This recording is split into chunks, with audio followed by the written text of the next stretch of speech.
Chapter 930, Ancient Clan's Internal Response, What Should We Do Now? Asked one of the elders, and Hufenghuang did not know how to answer. Bloodline is very important to the ancient clan, but now, they heard the Wang clan had the highest bloodline, fiend gods. Their relationship with Qiyuan's branch is neutral after so many years, so they are not their main concerns. The ancient clan worries the Wang clan and their branch will follow after their counterparts, elevating their bloodline to a higher level. How did they change their bloodline? Is there a way we can replicate it? You're asking me, but who do I ask? They are the most knowledgeable faction in the world regarding bloodline, even outclassing the demon race. However, they've never heard of a human bloodline sublimated to be on par with fiend gods. How about we steal their bloodline? Are you crazy? Didn't you hear the ancestors' words? How dare you say such words with the Heavenly Emperor's strength? Stupid, I'm not talking about using force. We can do it through marriage.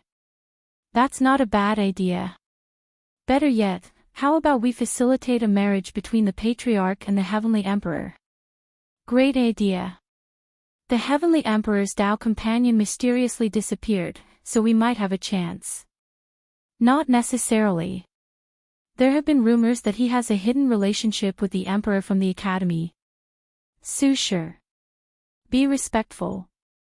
You're right. I mean the Time Void Empress. She's indeed the most beautiful woman in the world. However, she lost in terms of noble temperament to our Patriarch. Patriarch, how do you feel about this plan? The elders all looked at Hufenghuang. No matter how much they plan, the final choice is hers. Hufenghuang did not immediately reject the idea and took some time to contemplate the feasibility of this plan. In all categories, the Heavenly Emperor was the perfect man. He was handsome, powerful, wealthy, noble, and had a powerful physical body. Alas, in the end, she shook her head, based on his personality, I doubt he will take a second wife. She has observed the Heavenly Emperor closely, and even in his interaction with Su Shi. He could see this was a man with an iron will and would not deviate from his chosen partners. Such a trait was not unique to him, as most members of the Wang clan had similar traits. They would choose one Tao companion and live their entire life being faithful. Such an anomaly often made people wonder whether it was this reason why the Wang clan was so powerful. In each generation, they will often have one Tao companion and one child. Certain people believe the heir of the Wang clan gathered the entire bloodline, talent, and luck of the clan, hence why only one child per generation. So, what is our next step of action? Their ancient clan has been planning for countless years to set up a devil catastrophe and save the world, thus gathering merit and luck. Unfortunately, with one chess move from the Heavenly Emperor, all the pawns they left in the Western continent were slaughtered, ruining their plans. Now, they have to worry about the possible merger of the two Wang clan, losing the destiny of the Tao Father. The situation has changed, so we need to adapt, said Hufenghuang. Our main objective is to revive the clan, and the first step in that plan is for me to become an eternal emperor. And the main requirement for this transition is merit, analyzed Hufenghuang. The Heavenly Emperor has great ambitions. According to my calculations, the influence of the court will probably spread to other world communities. As long as we play our part, it's not impossible to gather the needed merit. Are we just abandoning all our efforts so easily? There are devil cultivators in other world communities, but we can still proceed. I prefer if we relied on ourselves than on the grace of the Heavenly Emperor. Our plan will have a backlash, you should all know this, said Hufenghuang, and the elders agreed. Their actions can indeed save the world, but they cannot completely escape the karma for unleashing these devil cultivators. So, there will be backlash, but the clan's plan is to use as little luck as possible to deal with it. By then, the clan's luck would have been so prosperous that such a loss would be minimal. The ancestors' wisdom to us has revealed much information, continued Hufenghuang. The Heavenly Emperor's contradiction with us is that he feared the backlash of our actions would affect the Heavenly Emperor era. Everything that rises must fall. This era will be glorious, but it will eventually end. The backlash for our plan could be the catalyst to destroy that era. These people could deduce how Heavenly Tao used their actions to bring balance to the Heavenly Emperor era in the future, ending it after reaching its acceptable limit.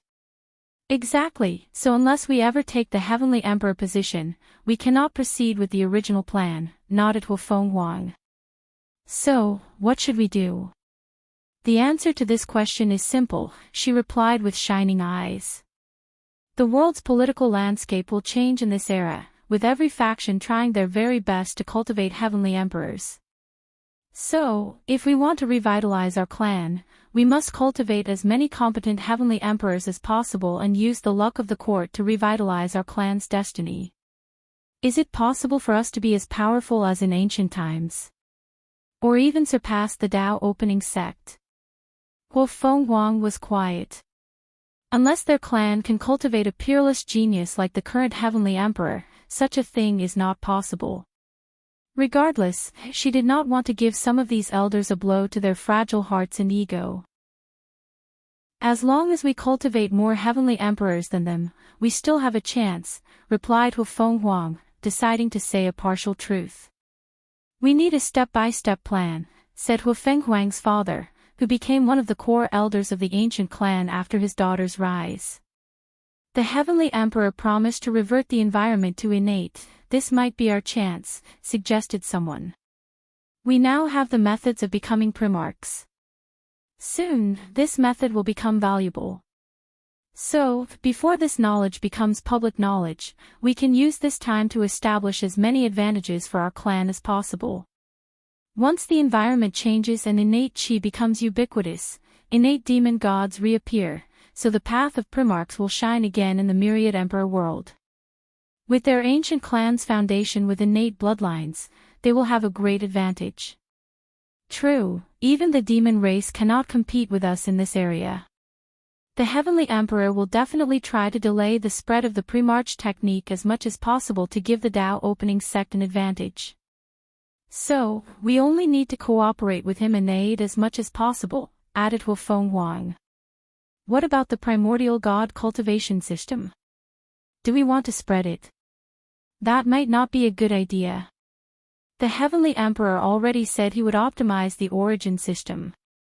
Plus, such a thing that involved the core destiny of the Tao opening sect, he won't play around. Two factions hold the destiny of Tao Father, the ancient clan and the Tao opening sect. Interestingly, both originated from the Wang clan after the Heaven opening emperor, and Qiyuan created a cultivation system and opened the Tao to all sentient beings. So, they knew the Heavenly Emperor would never allow any other cultivation system to replace the origin system, thus affecting one of the core luck of his sect. We don't need to spread our system and contradict with the Heavenly Emperor, said Feng Wang. But also don't need to be fearful about the situation. Many people will be interested in the primordial god system and will study or cultivate it. I deduce that some people will try to secretly get some technique from us. We can take this opportunity to get some benefits. Everyone nodded at this approach. No matter how powerful the Heavenly Emperor is, he cannot control people's curiosity and desires. Furthermore, not everyone is compatible with the origin system, so they might wish to try the primordial god system once the environments change. We have established an initial plan for how to deal with our relationship with the Heavenly Emperor. Now, let's discuss how to retrieve the god position we previously lost to the Eastern faction, said Feng Wang with killing intent flashing in her eyes. Yes, we cannot swallow that breath. The best solution would be for the Patriarch to become an eternal. However, such a plan would take too much time. So, I propose we choose a few sealed heaven chosens and have them experience the heaven path tribulation. If we can cultivate a second 6-star Primarch, we can retake everything we lost. The elders agreed with this plan but also worried about the implications. A faction cannot have two voices, and another 6-star Primarch could lead to problems. Let's do it, said Hufeng Huang, fully confident of her strength. Her 5 sacred beast bloodline is not a joke. As such, she knew she could suppress anyone who tried to test her power. Chapter 931, Fear and Swift Reaction, huh? Muttered Wang Wei as he sensed something. What happened? The power of fate flashed in his eyes, revealing most of the secrets of heaven and earth.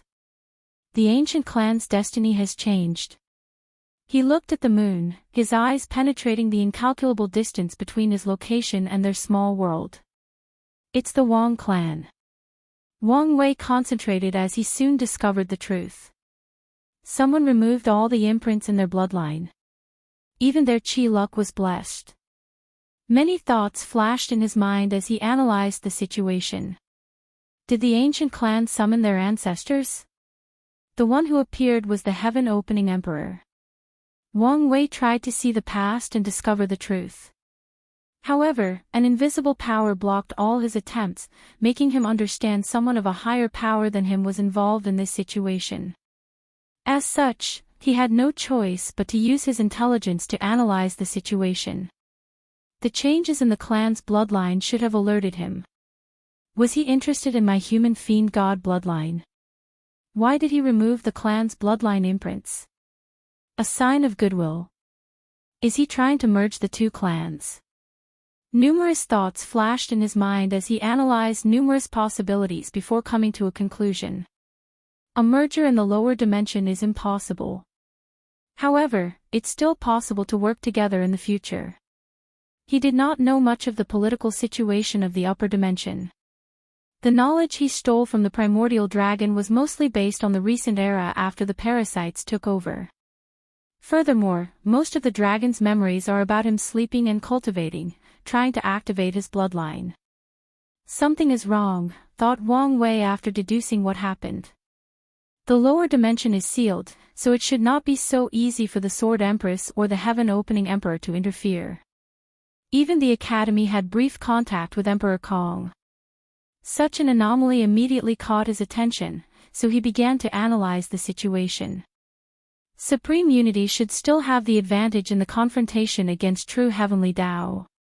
So, if the latter can allow other people to interfere in the lower dimension, Supreme Unity should also have this power. There is a high chance he allowed true heavenly Tao to break the rules so he can take the opportunity to intervene. Wang Wei immediately frowned. If that's the case, dealing with these traitors and spies will not be as easy as I anticipated. Wang Wei suddenly stood up as he thought of something. He immediately acted, which caused a sensation throughout the world. A giant hand appeared above the central continent, towering over one of the most dangerous places in the myriad emperor world, the Nether Hell. As soon as the hand appeared, it transformed into colossal chains that surrounded the place. "You dare!" roared a powerful voice before another gigantic hand emanated from the Nether Hell, trying to block the chains. However, before it succeeded, a dark gold dragon with 9 claws and a crown around its horn appeared and passed through the chains, leaving countless dragon marks on tattoos. The Heavenly Court's Chi-Luck Dragon. Damn it! Little Heavenly Emperor, this is not over, roared Old Man Nether as he watched helplessly as he lost the newly acquired freedom. Wang Wei watched everything calmly, as expected. If he were Supreme Unity and secretly influenced the world, the best way to deal with himself would be to secretly help his enemy, and the best option is Old Man Nether, a powerful Empyrean living in the lower dimension. After regaining his freedom, he only needs to wait for the right time to sneak attack, and Wang Wei would suffer tremendously. Luckily, I acted fast enough, thought Wang Wei, feeling slightly scared after imagining the consequences. The good news is now I know Old Man Nether's strength does not exceed 75%. Plus, he seems very restricted in his actions and power. Wang Wei exhaled deeply before returning to his retreat, ignoring the chaos on the outside. He could foresee how scared many people would be. After all, the aura revealed by Old Man Nether is 100 times scarier than his own. Knowing such an existence is living next to them will keep many people awake. Of course, a few brave idiots will think this was an opportunity since there was someone who could balance the Heavenly Emperor's power. Wang Wei has already prepared for these idiots, leaving his power in the seal. Anyone who approaches with the intention of removing the seal will be annihilated, and Wang Wei will not even spare the faction behind them. Eternal Ascension World, the Dark Truth, Supreme Unity opened his eyes. Those damn Tao overlords are too smart for their own good, he thought coldly. With his strength, it was impossible for a little emperor to detect his methods. Even the heaven-opening emperor's projection could detect the means he used to free old man Nether, so his plan failed only because the latter deduced what he wanted to do. The feeling was annoying since it felt like he had lost control of the situation. It was like someone was in his mind reading his thoughts. If only I could crush that little bug, thought Supreme Unity, looking at the woman next to him. A hint of annoyance flashed in his eyes before swiftly being replaced by his cold and emotionless face. Be patient. I only need to wait until the deal with Heavenly Book is concluded. Plus, these pawns can still be of value. Supreme Unity closed his eyes. Meanwhile, Mithraea was also deep in thought. I was careless, she thought after sensing the Empyrean aura that appeared in the lower dimension. Her action of stopping the Dark Truth is pointless because everything she tried was of no use. The fog was a power of a higher level of transcendence than her and Supreme Unity. As such, they could not stop its ever-growing presence. Luckily, the rate of growth was extremely small, indicating they had more time to deal with the situation. Mithraea stayed before the fog because it was easier to monitor Supreme Unity in this citation, and she also believes the latter felt the same. While I was doing things secretly, he was also not wasting time. I need to be more careful of him, she concluded. I also need to speed up things. Mithraea closed her eyes, but no one detected she sent a message to one of the 7 moons. Monk Twinflower was cultivating, his body pulsating with the aura of the Grand Tao Source. He suddenly opened his eyes as a piece of information entered his mind out of nowhere. He did not panic as this was not the first time. However, he squinted after reviewing the message. Frowny face, find a way to kill Time Eater, no matter the cost. Twinflower was in deep thought after reading his lord's order. Has it started? He thought. He had long known the 7 moons would not last long. He represented Mithraea, while 7 Cauldron represented Supreme Unity. From the beginning, their alliance was already divided, not to mention contradictions between certain members of the group. The hidden 8th member, Disaster, is a coward who runs away at the slightest sign of danger. Since the last meeting, he disappeared, and no one knew where he went. The situation is disadvantageous to the Lord. Unlike Supreme Unity, Mithraea no longer had any need for these people, so she no longer wished for them to control the Eternal Ascension world, suppressing everybody else. However, they would not easily accept handing over their powers, especially after making so many enemies. So, if he is not careful, everybody could turn on him. It's easy to aggravate the contradiction between 5 Feathers Phoenix and Undead Phoenix. However, she is the one with the most desire for power after the Earth Emperor. Time Eater has recently shown his edge, taking most of the power of the Alliance. I should be able to convince her and the Earth Emperor to ally with me and kill him. However, I also need to be on guard against 7 Cauldron taking action. As for Blood Dragon, the best way to deal with him is to create another civil war between the dragon race. Blood Dragon used cruel means to take control over the dragon race, making the majority of different branches hate him. 5 Feathers always wanted for her Phoenix clan to overwhelm the Dragon clan. I can use this fact to facilitate an alliance between us to deal with Time Eater. Twinflower took a moment to refine his plan and waved his hand to secretly send a few messages. An hour later, he stood up and disappeared from the room. He ensured he was so quiet that no one knew he had left. Alas, things did not proceed as he expected. However, I now truly reached the tenfold battle realm. Most people who recognized his battle realm countered the extra 5% from his status as an immeasurable emperor. However, after this retreat, he truly achieved the tenfold realm, meaning even if his cultivation was only 20% Grand Dao source, he could still battle 69%. All of this is because of the 10% boost of his fleshly body after becoming on par with an eternal emperor and the completion of the force control skill. The next step is the taboo battle realm, and I have an idea of how I can reach it. But I need more information. Wang Wei no longer focused on his strength and took out another. This technique will be his main focus next. I always wanted to turn my life and death will innate talent into a longevity ability. Most of his innate talents are useless, so he wanted to improve them. The direction he chose is to elevate this innate talent to a first-rank longevity ability, granting him extra lives in the Emperor realm. I'm glad I exchanged knowledge about Monk Wuzu's 9 Nirvana heart, it should make things easier. Wang Wei did not know whether he could copy the monk's unique physique and acquire 9 extra lives. However, he was happy as long as he succeeded with 3 or more. Wang Wei reviewed the information of the physique before putting away. He walked out of the room, ending his reclusion. As soon as he walked out, he saw countless golden threads floating above the court. Then, they rushed towards him. Thank you, Heavenly Emperor, for opening knowledge to the people. Lord Heavenly Emperor, bless me so I can get the promotion at work. Lord Heavenly Emperor, bless my child to be free from sickness and misfortune. O mighty Heavenly Emperor, ruler of heaven and earth, please bless with great wealth and multiple marriage fate line.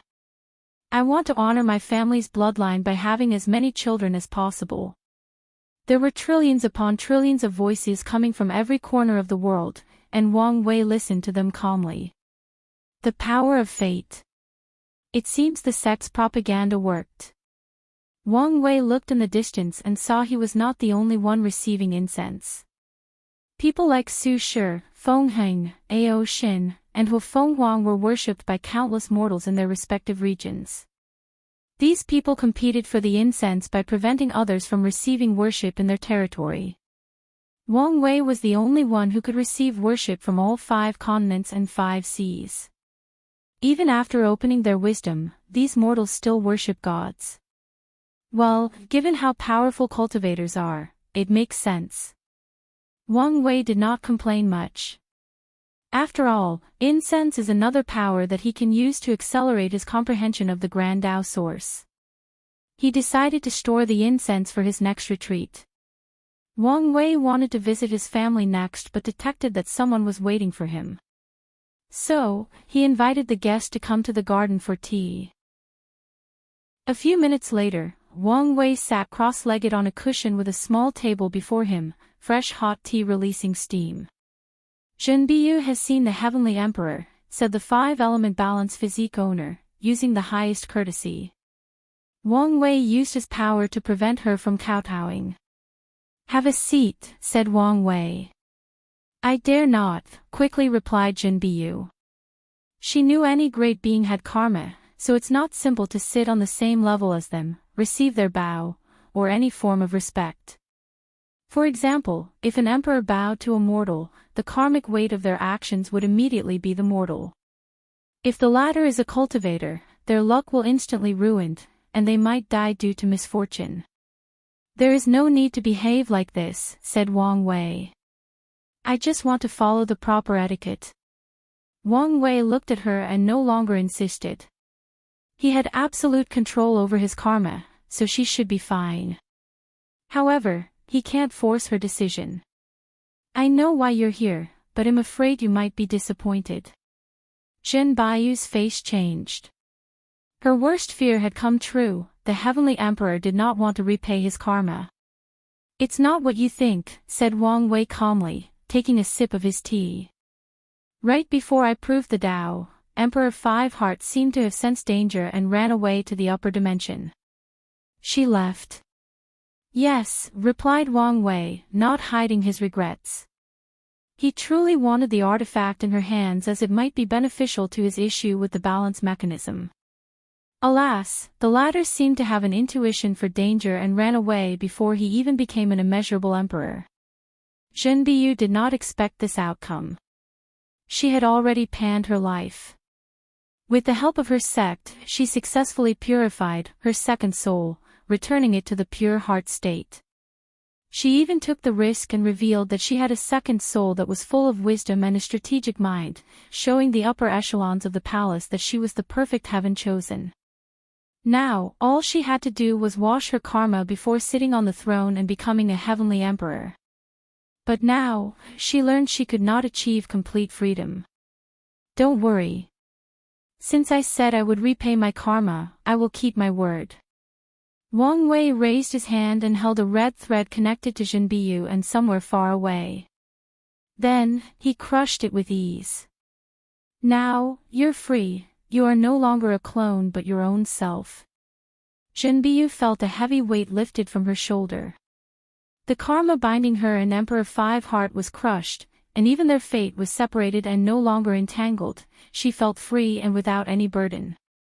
Thank you, Your Majesty, for your benevolence, said Zhenbiyu, bowing 90 degrees. Wang Wei did not stop her this time and calmly nodded. Immediately afterward, she left the court and returned home. Is this the loneliness of being at the top? Muttered Wang Wei after watching her leave. He sighed deeply. Luckily, I have people who can keep walking with me until the end of this path. Wang Wei disappeared from the court, returning home. Chapter 933, Swordsmanship World. Wang Wei appeared in the backyard of the Wang clan manor. The first thing he saw was his father training his swordsmanship. He held a sword in his hand, slashing repeatedly at a wooden dummy. The odd thing is his slash left no marks nor cut anything. It was like his sword was intangible and passed through the solid object. However, Wang Wei knew this was not the truth. He could see that with each swing, his father's sword would pass through the gap between the atoms and subatomic particles of the wooden dummy, given the illusion that it was intangible. Such subtle control of his sword is a display of his father's swordsmanship realm. "Wire, you're here," said Yu Yan with a gentle smile after noticing him. "Do you want me to make you something to eat?" "No, I'm fine." "What's wrong? You look distracted." Wang Wei sighed. "No, I just have a lot of things to do, and am thinking about where to begin." "Take your time, there is no need to hurry," she suggested. "I may not have as much time as I anticipated." "Is it because of what happened to the Nether Hell?" asked Wang Tian, who ended his training. "Yes," nodded Wang Wei. "Dark forces are moving against me, so I must hurry." Wang Tian sighed after hearing this, his voice a little desolate. "I would offer you my help. Alas, there is no longer anything I can do to help you." "I'm fine with just the emotional support," reassured Wang Wei. The family of three sat down, and Yu Yan still gave him some snacks and tea. "How was your retreat?" she asked. "Productive," replied Wang Wei. "How about you guys? How are you adapting to your new changes?" "Very satisfied. I've modified my bloodline to fuse my sword Dao. I can't wait until I can reach 10 revolutions," said Wang Tian with a smile. With the increase in his fleshly body cultivation, his sword and sword realm has increased exponentially. Now, he only needs to finish the 9 extremity foundation, wash away his karma, and wait for the next generation. "That's good to hear. What about your mother?" "I'm just happy that body refining is so easy. Although painful, it is much easier than before. You can cultivate the Fiend God Body 12 revolution, and I protect you during the tribulations. However, I'm afraid you cannot leave the entire bloodline to the Yu clan." "That's fine," replied Yu Yan. She knew little about fiend gods and paragons, so she understood that the Yu clan did not have the virtue or destiny to become a fiend god class family. Maybe after she one day becomes a paragon, but it's not possible now. "What about the resources needed?" She knew this technique was not simple and required unique and high-level resources. "Don't worry," replied Wang Wei. Although he finished the blood pool he used for his cultivation, he had another way to make up for his mother. So, he waved his hand to manifest a river made of red threads, the river of karma. He connected it to the myriad emperor world's river of time, changing the karma of the past to affect the future. Then, a few secret realms that contained the blood of innate demon gods and survived the Null era suddenly appeared in the myriad emperor world. For some reason, they were miraculously never discovered during the long history of the world, and their creator forgot about them or died immediately after setting them up. Wang Wei raised his hand, and 6 small cubes floated on his palm. "These 6 secret realms should be enough for you to cultivate the 9th revolution. I will get you the rest after you prove the Tao." Wang Tian sighed deeply. "I truly marveled at your power. Such a heaven-defying method. Won't you get in trouble for using it?" asked Yu Yan. "Don't worry, it will be fine as long as I don't do it too often." "Good," she nodded before taking the 6 cubes. Then, Wang Wei took out another sphere and handed it to his father. "Is this?" "Yes, your swordsmanship world," replied Wang Wei. He spent a great deal of effort in creating this world. The first step was creating a world using spacetime Tao before using Fate Tao as its core to evolve all 3,800 main Tao, creating a complete world. This process was easier than expected since Wang Wei studied Heavenly Tao through Old Man Tianji and could basically copy the essence of the Myriad Emperor world and recreate it for this swordsmanship world. As a result, the world was a quasi-heavenly world, where people could reach the quasi-emperor realm. After Wang Wei created the world, he only needed to accelerate time until creatures were born. He connected the world to the source qi space to instill spiritual qi and allow people to cultivate. He sent a projection to the world to preach the Tao, introducing the origin system to the people of that world. However, his preaching was extremely biased toward sword Tao. All the inheritance he passed down involved swordsmanship. Furthermore, Wang Wei blessed the sword Tao in that world with great destiny and luck. As a result, 95% of cultivators in the entire world are swordsmen. Finally, he accelerated the world to more than 500 million years, allowing countless geniuses to grow, die, and develop sword Tao. "It's a shame I could not create a genuine heavenly world," said Wang Wei with a sigh. He knew even if he were a paragon, he could not create a heaven will and grant people immortality and eternity. Regardless, Wang Wei did imitate the heaven will system. In each generation, all the swordsmen in the world will battle it out for the tithe of sword god, recognized by heaven and earth. Wang Wei made sure the highest lifespan of the world is 1 million years, and the final winner will have an additional 4 million years. The cultivators of that world do not care for immortality. However, the longer they live, the more time they have to cultivate their swordsmanship. Wang Wei even left a competition between the sword gods to see who is more powerful. Every sword god will condense an imprint with all their strength and sword Tao accomplish before their death. Then, the imprint will evolve a projection that competes with all previous sword gods to decide who is the best and acquire the title of Sword Emperor. "What a brilliant world," said Wang Tian, his eyes shining brighter than ever. "Such a world is a wet dream for any swordsman." "I've never seen you so happy, even when Wire was born," said Yu Yan with dangerous eyes. "Wife, you've wronged me," Wang Tian quickly said, making his wife only snort coldly at him. Sometimes, she wondered whether he loved swordsmanship more than her. Thinking about this, she decided to give him the cold shoulder for a few days. "Are you satisfied with this world?" asked Wang Wei, changing the topic to prevent his father from getting into too much trouble. "More than satisfied. However, I feel 500 million years is too little. Can you expand the time?"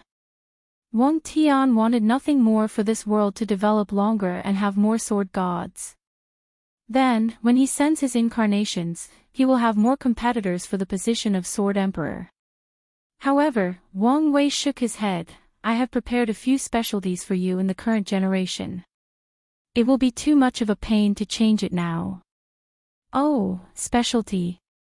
I've crafted some special, talented swordsmen for you. Wang Wei did not explain too much. He modeled many swordsmen in the current generation of that world after characters from his previous life. So, his father will fight Shimen Chuanxue, the cold and ruthless swordsman dressed in white. There is also Duge Qiubai, the creator of the technique Duge 9 swords, who can break all martial arts.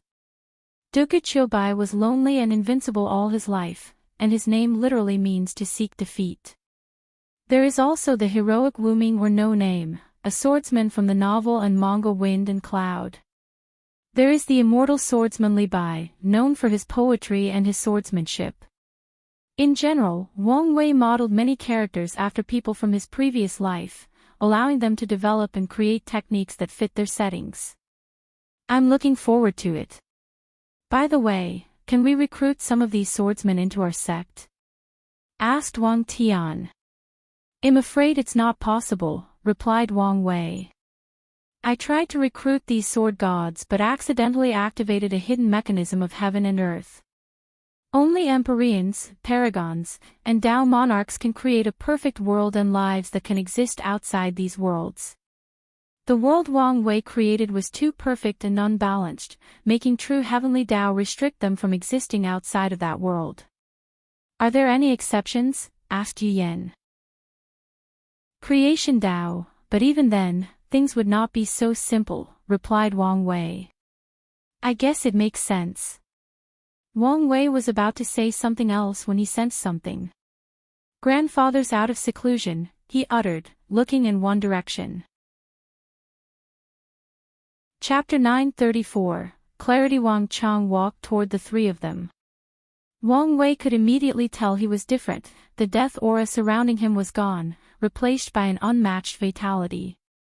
From afar, he could hear the sound of his blood rushing to his body, followed by his powerful heartbeat. He could already imagine the old man's strength but noticed something else, he was not as happy as usual. Normally, he would have been laughing his heart out, talking as loud as his heart wished. However, his grandfather seemed quiet until he reached the table. My favorite grandson, how are you? Said Wang Chang before patting Wang Wei on the head. I'm your only grandson, replied Wang Wei, rolling his eyes. But Grandpa, why do I feel like you're not in the best mood? Hey, said Wang Chang with a sigh. I left my seclusion, prepared to go show off to my old friends. Then, I realized most of them are already dead. The room was quiet. Unlike Wang Wei's Heaven Will Battle, where he had the strength to spare his competitors, his grandfather's battle was cruel, and only a few people survived. Although most of these people were his rivals, they were also people he knew the longest. Some were only competitors because of the circumstances, they respected each other and could be described as friends. Alas, for the sake of immortality and eternity, they had to kill each other. Don't talk about these sad things, said Wang Chang. What were you guys talking about before I arrived? Wang Tian immediately took this opportunity to change the subject, talking about his swordsmanship world. Could we recruit talent from that world? Asked Wang Chang. Although our sects once had the most powerful swordswoman in the world, we have not done a good job cultivating more swordsmen. Is the Tao Opening sect a swordsman sect? Yes and no. They have the knowledge and resources to cultivate potent swordsmen, however, only once in a while would a decent swordsman appear in their sect. No, replied Wang Tian, explaining what Wang Wei said. In that case, could we use the technique they developed? Asked Wang Chang. There should be no problem, responded Wang Wei, nodding his head. Although the highest level is quasi-emperor, the majority of them are ingenious, containing unique sword Tao ideas and applications. I just had an idea, said Wang Tian. Could the members of the Sword Alliance inherit the destiny of this world's sword god? That's not a bad idea, replied Wang Wei. The sword gods in his world are basically emperors limited by their world and cannot prove the Tao. Their sword Tao is the best in their generation, reaching the limit of the world. If someone in the myriad emperor world could inherit these sword gods' destiny, it would be like inheriting a great emperor's destiny. It's also a way to continue the legacy of these swordsmen limited by the world they were born in. I have already gathered the imprints and destinies of all the sword gods into the Sword Tao Temple. You can send members of the Sword Alliance to the temple to see if they can inherit any of these destinies, explained Wang Wei. Will there be any trouble with Heavenly Tao? No, Wang Wei shook his head. Your idea is the same as using another world's destiny to nourish the myriad emperor world. Having the destiny of an emperor did not mean these people were guaranteed to prove the Tao. On the contrary, if too many people of the Sword Alliance had sword god destiny, they would become fate sheep to Heavenly Tao. Once any of them die without proving the Tao, Heavenly Tao will take their unique sword Tao destiny, break it into multiple parts, and scatter it into the myriad emperor world, allowing many future generations to compete for that sword god destiny. The final winner will recondense the sword god destiny before competing with other people for the heaven will to prove the Tao. After so many battles, the people who can prove the Tao with the sword god destiny would have been tempered to the extreme. I understand, nodded Wang Tian. The sword god destiny is indeed valuable, but only if its owner can keep it and prove the Tao. Otherwise, if they died, the only fate of such destiny is to be gutted and nourished by the world. Grandpa, now that you have such potential, what are you going to do? Asked Wang Wei. I have been debating with myself, replied Wang Chang, who took Wang Wei's snacks and directly ate it. Yu Yan was distressed but could not say anything about her father-in-law, so she could only give her son more while blaming her husband. After thinking about it, I have two choices. Firstly, continue to develop my bloodline until I reach 75 to 80 infant fiend god force, and fight 9 sons with my fleshly body. The second option is to continue our previous path, becoming an insurgent Tao ancestor. With my bloodline, it should be easier to become an insurgent and can reduce the resources needed for my bloodline. Developing his bloodline in the lower dimension is difficult, so Wang Chang was leaning more toward the second option. Do you still want to reincarnate? Asked Wang Wei, making the room quiet down. Father, you don't have to. You can still prove the Tao in the upper dimension with your bloodline. Wang Chang shook his head. I want to have my own glory and brilliance, sitting on the throne and ruling the court. I still want to bring glory to our Tao opening sect, and I cannot do any of these things in this life. Wang Wei still sighed despite already knowing the answer. I support your choice.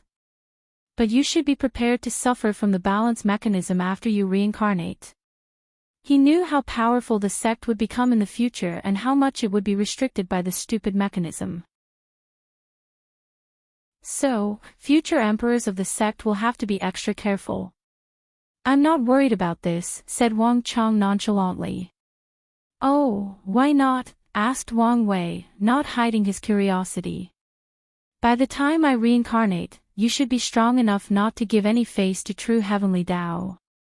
By then, how dare it make things difficult for me? Wang Wei looked at the old man, his open mouth revealing his current emotions. Then, he suddenly laughed as boisterously as his grandpa used to. Ha ha ha. Yes, I've been so annoyed about this balance mechanism that I failed to see the core of the issue. As long as I can reach their heights, how dare true heavenly Tao restrict my sect?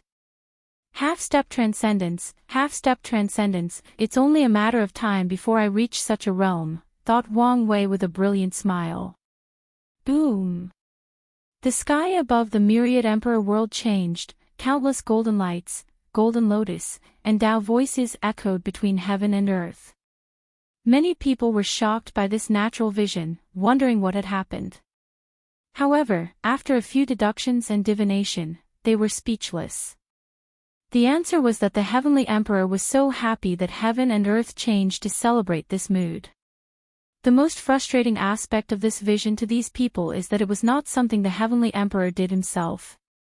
The man was so powerful and noble heaven and earth would sometimes respond to his mood. In the end, these people could only sigh and return to their daily lives. Meanwhile, Wang Wei was in a good mood and ignored what was happening outside. "Grandpa, thank you for enlightening me. Although I don't know what's going on with you, I'm glad I can help." Wang Chang only said what was in his mind. He knew his son and grandson's potential, so he had unconditional faith in them, especially his grandson.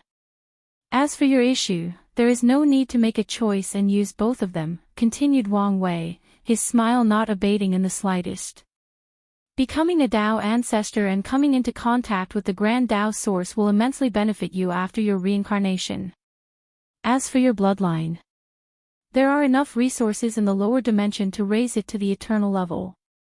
In the worst-case scenario, I will seal you in a world place full of innate qi, speed up the time, and allow your bloodline to naturally develop through age." The Wang clan's human fiend god bloodline functions like every fiend god bloodline, requiring an extremely long time to grow and develop.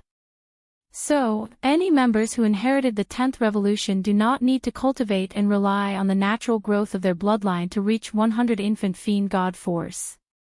The only downside is they might take countless yuan epochs, just like cultivating in the Emperor realm. No, the time needed would be even longer than normal. Fiend gods are born in primordial chaos and can absorb primordial qi at birth to grow their bloodline. But the Wang clan only have access to spiritual and maybe innate qi, so their growth time should be even longer. Chapter 935, Rise of Mortals. That's fine, nodded Wang Chang. As long as he can defeat 9 suns, the last flaw on his Tao heart will be fixed. Then, he can be reincarnated, hopefully with the same unparalleled talent as his son and grandson. Well, forget the anomaly that is his grandson, he will be satisfied with some of the talent of his son. Afterward, he can sit on the throne and become a heavenly emperor, looking down on myriad worlds and races, bringing glory, luck, and destiny to the Tao opening sect. By then, if everything goes correctly, he might even see his wife again. Although the chances were slim, they were better than nothing. "By the way, do you have a way to find 9 sons?" asked Wang Chang. "Yes," nodded Wang Wei. "His sons made a deal with me to protect him. In return, he sold his father's information to me. Through their bloodline, I can help you find him in the upper dimension." "I guess I should not be surprised Emperor 9's sons would side with these parasites," sneered Wang Tian. Wang Wei disagreed with his father's words. He did not know 9's sons' exact circumstances, whether he was forced, was only externally on their side while secretly plotting against them, or was truly a villain who feared for his life. He would not villainize the man because of what happened in his grandfather's generation. Simultaneously, he also won't have any sympathy. His grandfather needs to defeat him, maybe even kill him, to heal his Tao heart, so 9 sons have to either suffer or die. "Let's not talk about this," said Wang Chang, and everybody agreed to change the subject. "Wire, now that you left your seclusion, does that mean it's time for me to move to my family?" asked Yu Yan with worry in her eyes. "Now is indeed the perfect time," uttered Wang Wei. He had opened the wisdom of all mortals in this plane, so it was indeed time to prepare for his mother's proving Tao method. However, there is no need to hurry. Let's wait until after Li Jun and Yan Liling become emperor. Although it was the perfect time, he did not want to separate his family so soon. Won't that affect the plan? "Don't worry about it," reassured Wang Wei. "We might even use them to prove the Tao in the deception method." "That's fine, then," nodded Yu Yan. Wang Wei spent the rest of the day with his family. The next day, he had 2 things on his schedule. The first one was having a talk with Ancestor Wuxia. However, the latter would take a few dozen years before exiting his retreat, so Wang Wei focused on the second task. He did not leave the sect but sent an invisible projection to travel through the central continent. His first destination was the Emperor Enlightening Academy's domain. He wanted to check the development of their mortal civilization. After all, the Tao Opening sect has been developing their mortal civilization for more than 300,000 years, and they have reached the limit. These factions are doing nothing but catch up and have only been developed for 700 years. It's not hard to understand why they are still way behind.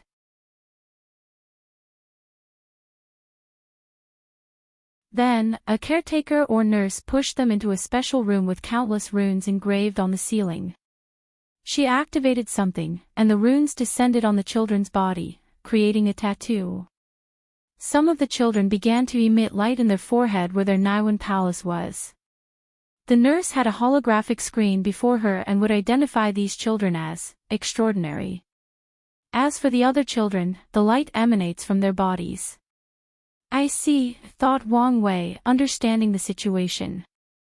The mortal civilization in the south did not follow the Tao Opening sect's model but created their own unique civilization. The citizens did not use things like meditation, potions, pills, or rune array to create extraordinary citizens that awakened their spiritual power. Instead, they directly engraved special runes on the people's bodies at birth, activating their potential and spiritual power. Meanwhile, ordinary citizens do not need to practice martial arts to wash and nourish their bodies with spiritual qi, thus strengthening them and prolonging life. The totem given to them at birth will automatically absorb spiritual qi from the environment and replace the role of martial arts. Different paths to the same destination, thought Wang Wei with a smile. He was glad these people did not directly copy his sect, that would be boring. It's good for the mortal spiritual rune civilization to have variety. He then proceeded to analyze the difference between these two mortal civilizations. The totem allows this citizen to awaken their spiritual power at birth, saving them a great deal of time. However, my people who have to meditate for a long period of time before succeeding, their spiritual powers are scattered and harder to control. It's the same for body totem. They don't need to practice martial arts, but their strength is not as good as the sect's mortals. However, they can also add more totems to their bodies to make up for this fault. In general, each had its advantages and disadvantages. If Wang Wei had to choose, he would lean toward the totem warriors. However, they have not been developing long enough to be even close to his sect's mortal civilization. By the time they catch up, his mortals would have adopted some of the advantages of this totem civilization. Wang Wei walked away and continued to observe this city. Due to the influence of the southern continent's professions, the mortal civilizations developed faster than the others. Things like pharmacology and rune artifacts excelled in the south. Arrays are not well developed in any mortal civilization because mortal spiritual power is too weak to borrow the strength of heaven and earth, so they must rely on artifacts, similar to technology, to do everything. Wang Wei took a soaring phoenix construct, heading to the nearest city. As he sat in the plane that was flying in the air, a sense of achievement overcame him. He looked through the window and saw endless stretches of land, forests, and mountains. This world is too big. After more than 700, the mortal population had drastically increased, but they still occupied a small part of the population. However, if they continue to reproduce at such a rate, after a few million generations, an issue of overpopulation might occur. Should I plan for this? He thought about it for a moment and decided to ignore it. Once the court spreads to the lower realm and other world communities, mortal migration will help with this problem. Additionally, Wang Wei knew that this world will not always be peaceful. After he leaves, not all heavenly emperors will be able to reign in these ambitious cultivators, allowing mortals to grow and develop. Once a weak emperor takes control, the cultivators will have no restraint, fighting everywhere and destroying countless mortal cities and civilizations. They must be restrained, thought Wang Wei before continuing his tour. He focused on observing the gods of the southern continent. Su Shi is worshipped as the god of the south, along with some gods from the academy. However, to adapt to the local situation, Su Shi also allowed gods that originated from factions in the south to be worshipped as well. After visiting the south, Wang Wei looked in the direction of the Origin Pill Dao sect. Liu Cheng's destiny and fate were still shrouded in a cloud that blocked all his investigation. However, his fate's shadow guard has infiltrated the sect and learned the latter is refining a pill, and he seemed obsessed with it. Moreover, Liu Cheng went to great lengths to hide it from others, especially him. Flame Emperor, what are you planning? Thought Wang Wei. He analyzed the situation countless times and had many theories. Alas, there was not enough information to come to a conclusion. It doesn't matter. I have a feeling your path will lead to me in the end, thought Wang Wei before leaving. He headed to the eastern continent, trying to see if their civilization was anything unique. As soon as he landed, he sensed the difference. The mortal civilization in the east seemed to have inherited the martial spirit even present in the cultivation world of the east. They were also greatly influenced by the fact that most swordsmen's lineage was in the east. The martial art that Wang Wei developed to help people keep fit turned into a world of mortal martial arts, with mortals who became as strong as divine altar realm cultivators. Moreover, this was not the only unique aspect of the eastern mortal civilization. A grand event was happening in Warrior City, so Wang Wei bought a ticket to the Colosseum. In his private room, Wang Wei calmly watched the events. When it began, his mouth twitched. Human versus robots. He thought. At the center of the stadium was a man in martial clothes with a long sword. Opposite him stood a humanoid puppet more than 5 meters tall.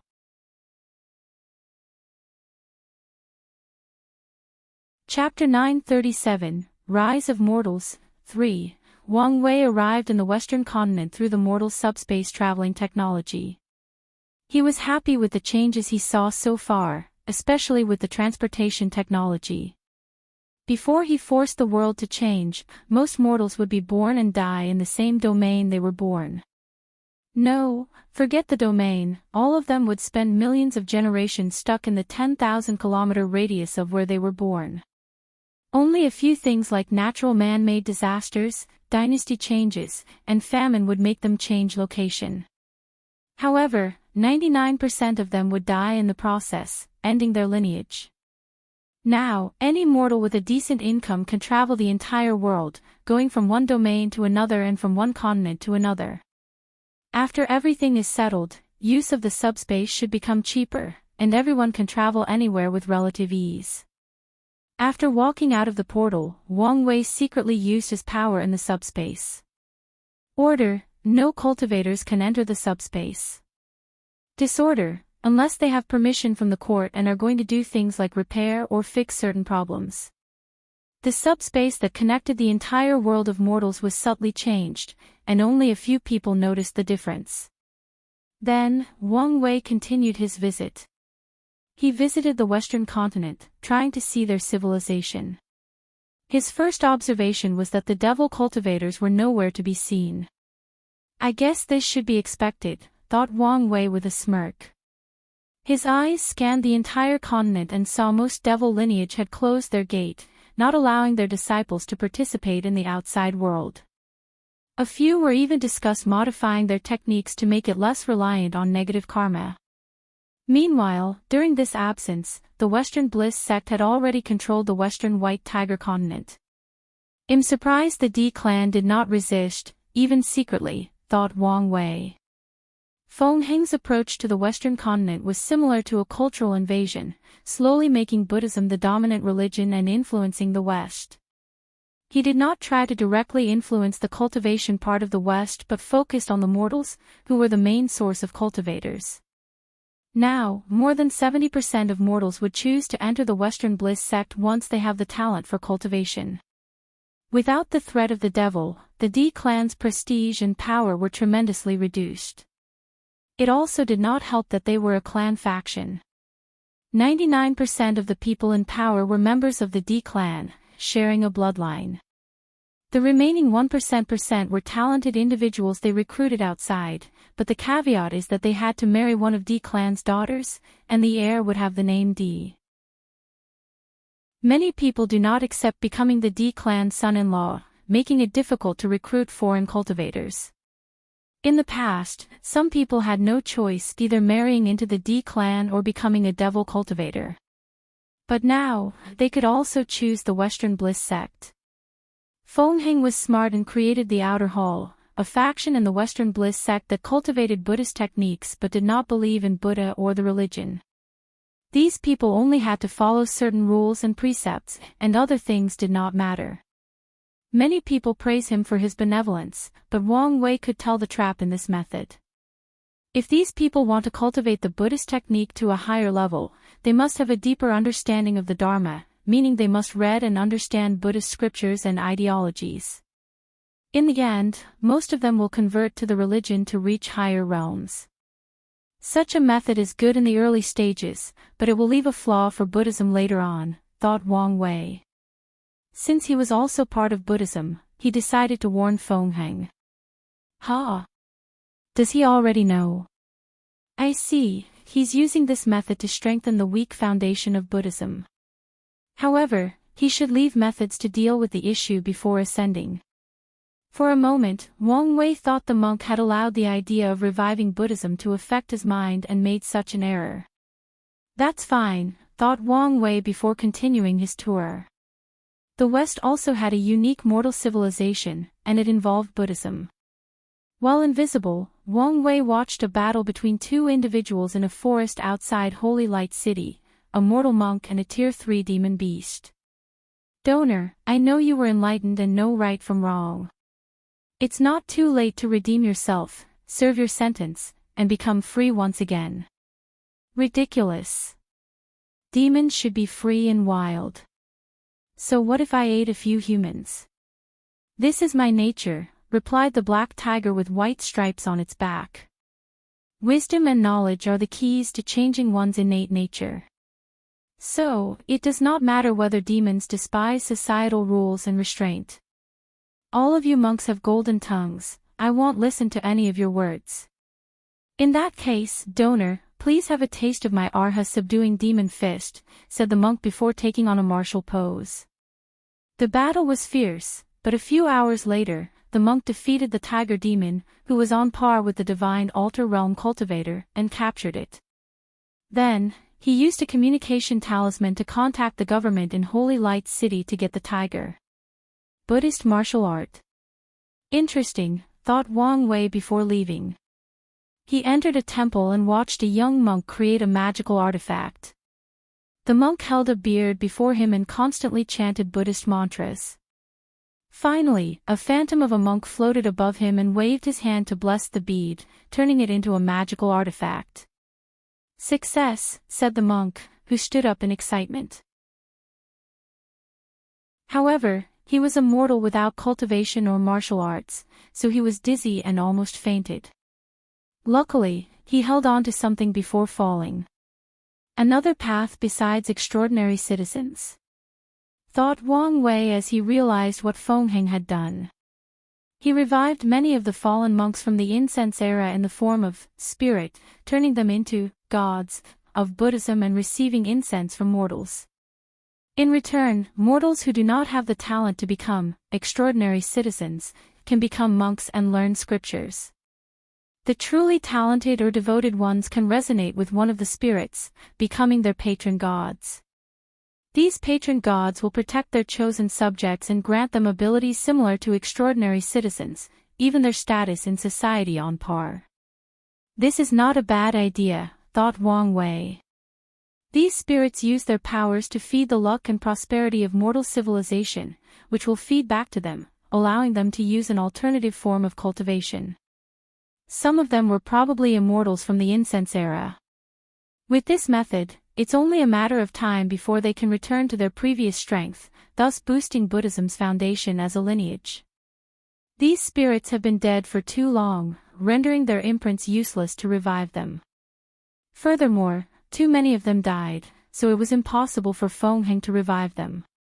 Even someone with Wang Wei's strength would take too much effort, as he might have to tamper with the river of time if he wanted to revive these people. Such an act might lead to severe consequences, so he could not help Feng even if he went to. So, this method of turning them into spirits or religious gods is an alternative to reviving them. Although the majority would lose their memories, there is still a chance that some will regain them. Wang Wei secretly nodded before continuing his tour. The mortal civilization in this continent had a peaceful atmosphere. Because of the influence of Buddhism, everyone had a deep wisdom and compassion aura surrounding them. The extraordinary citizens also had a unique path since Buddhism had a deep knowledge of the mind, soul, and spiritual power. As such, their methods of awakening spiritual power for their people were excellent and can be described as top of the line. The demon school that Wang Wei created has also flourished in the West. Many monks have made it their mission to enlighten animals to turn into demons, teaching them about compassion, morality, and the idea of controlling their nature. Once the demons become enlightened and pass a test, they will receive the transformation pill, allowing them to change into human shape before the supernatural realm. Afterward, the demon race can integrate into the cultivation or mortal world based on their own choice or preference.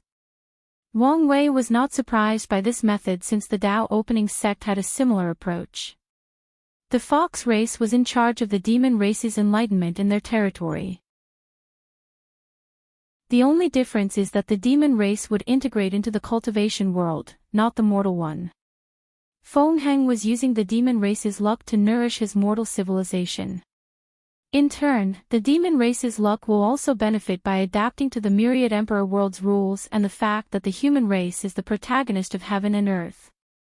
The monk's method entangled the two races' luck while still keeping the human race on top.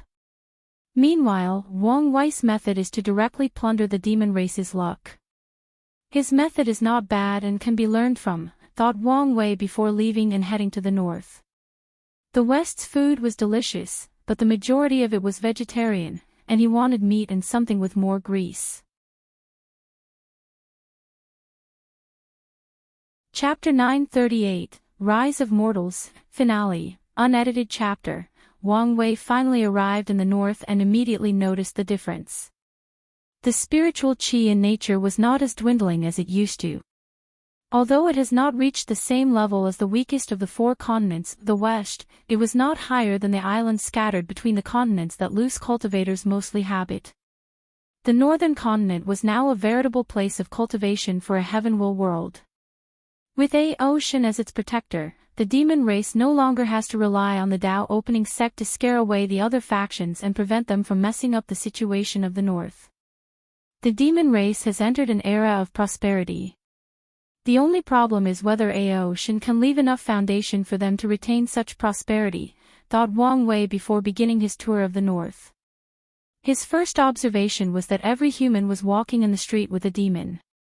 The flying horse carriage, the dragon crawling construct, and even the soaring phoenix constructs were all designed to include both humans and demons. Interesting, thought Wang Wei as he guessed the situation of the north. He went to a school for humans. Today was a special day for these 10-year-old children. All of them looked excited and kept talking, to the point the teacher just gave up accomplishing anything in class. The word, awakening ceremony, was everywhere, and Wang Wei secretly watched everything without intervening. When the time arrived, all the children headed to a large stadium in the school. At the center was a large formation engraved on the floor. An adult brought the first child in the middle of the array. The child looked nervous and excited. He stood in the middle and waited. A few minutes later, bright light enveloped the formation, and a creature appeared beside him. It was a wind bunny, a demonic beast that had just awakened its bloodline and acquired basic intelligence. The bunny looked around before pausing at the child. It was from the demon school and knew not to easily attack humans. The formation continued to release brilliant lights. Finally, a marking appeared on the wind bunny's forehead and on the child's right hand.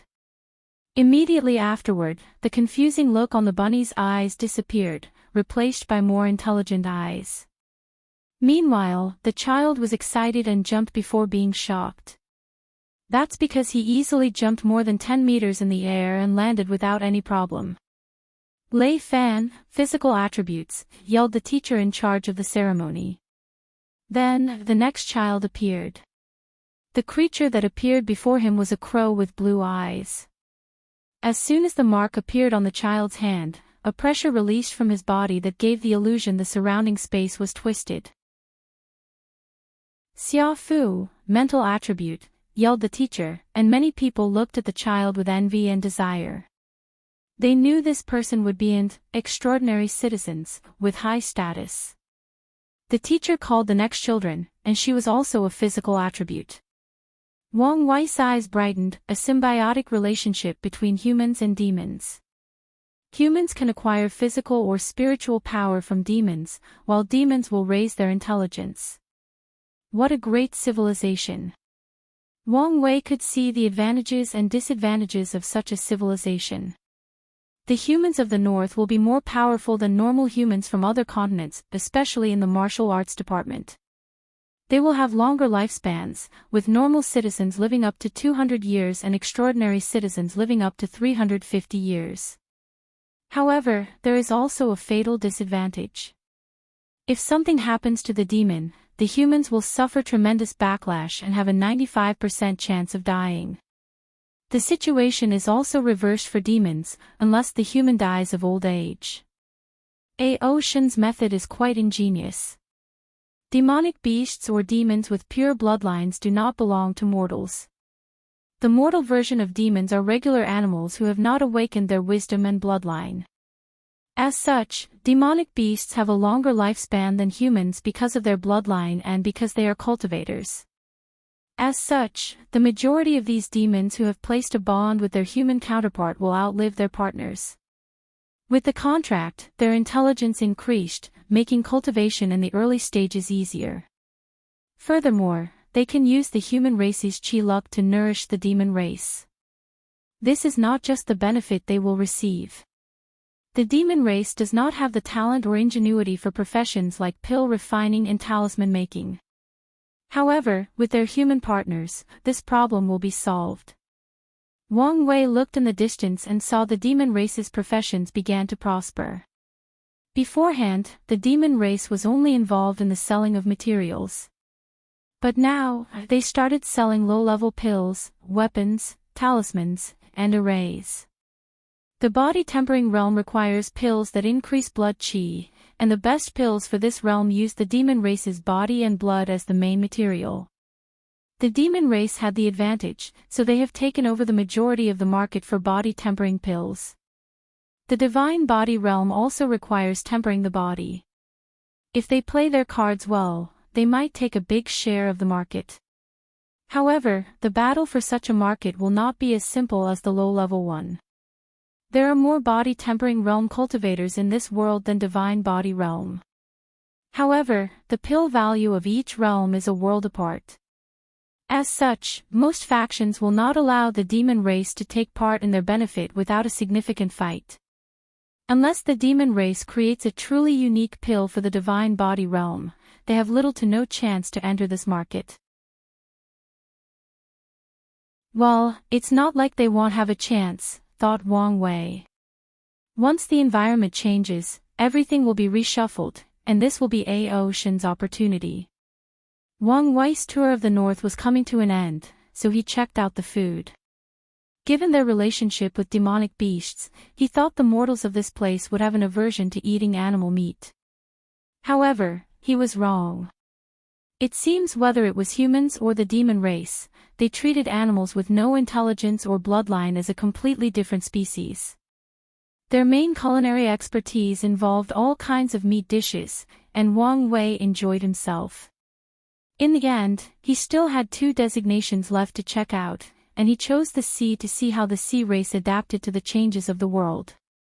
Soon, Wang Wei was not happy. He learned the process of entering the sea race's territory was extremely difficult and required a long process. So, if he wanted to enter the sea, he had to do so through his sect, the Loose Cultivator Alliance, or the Sword-Casting Villas territory. These people are so stubborn. It seems I need to show them some color in the next meeting, thought Wang Wei, who used his power to directly teleport to the sea race's territory. Wang Wei immediately saw what kind of mortal civilization the sea race people created as he watched the people around him.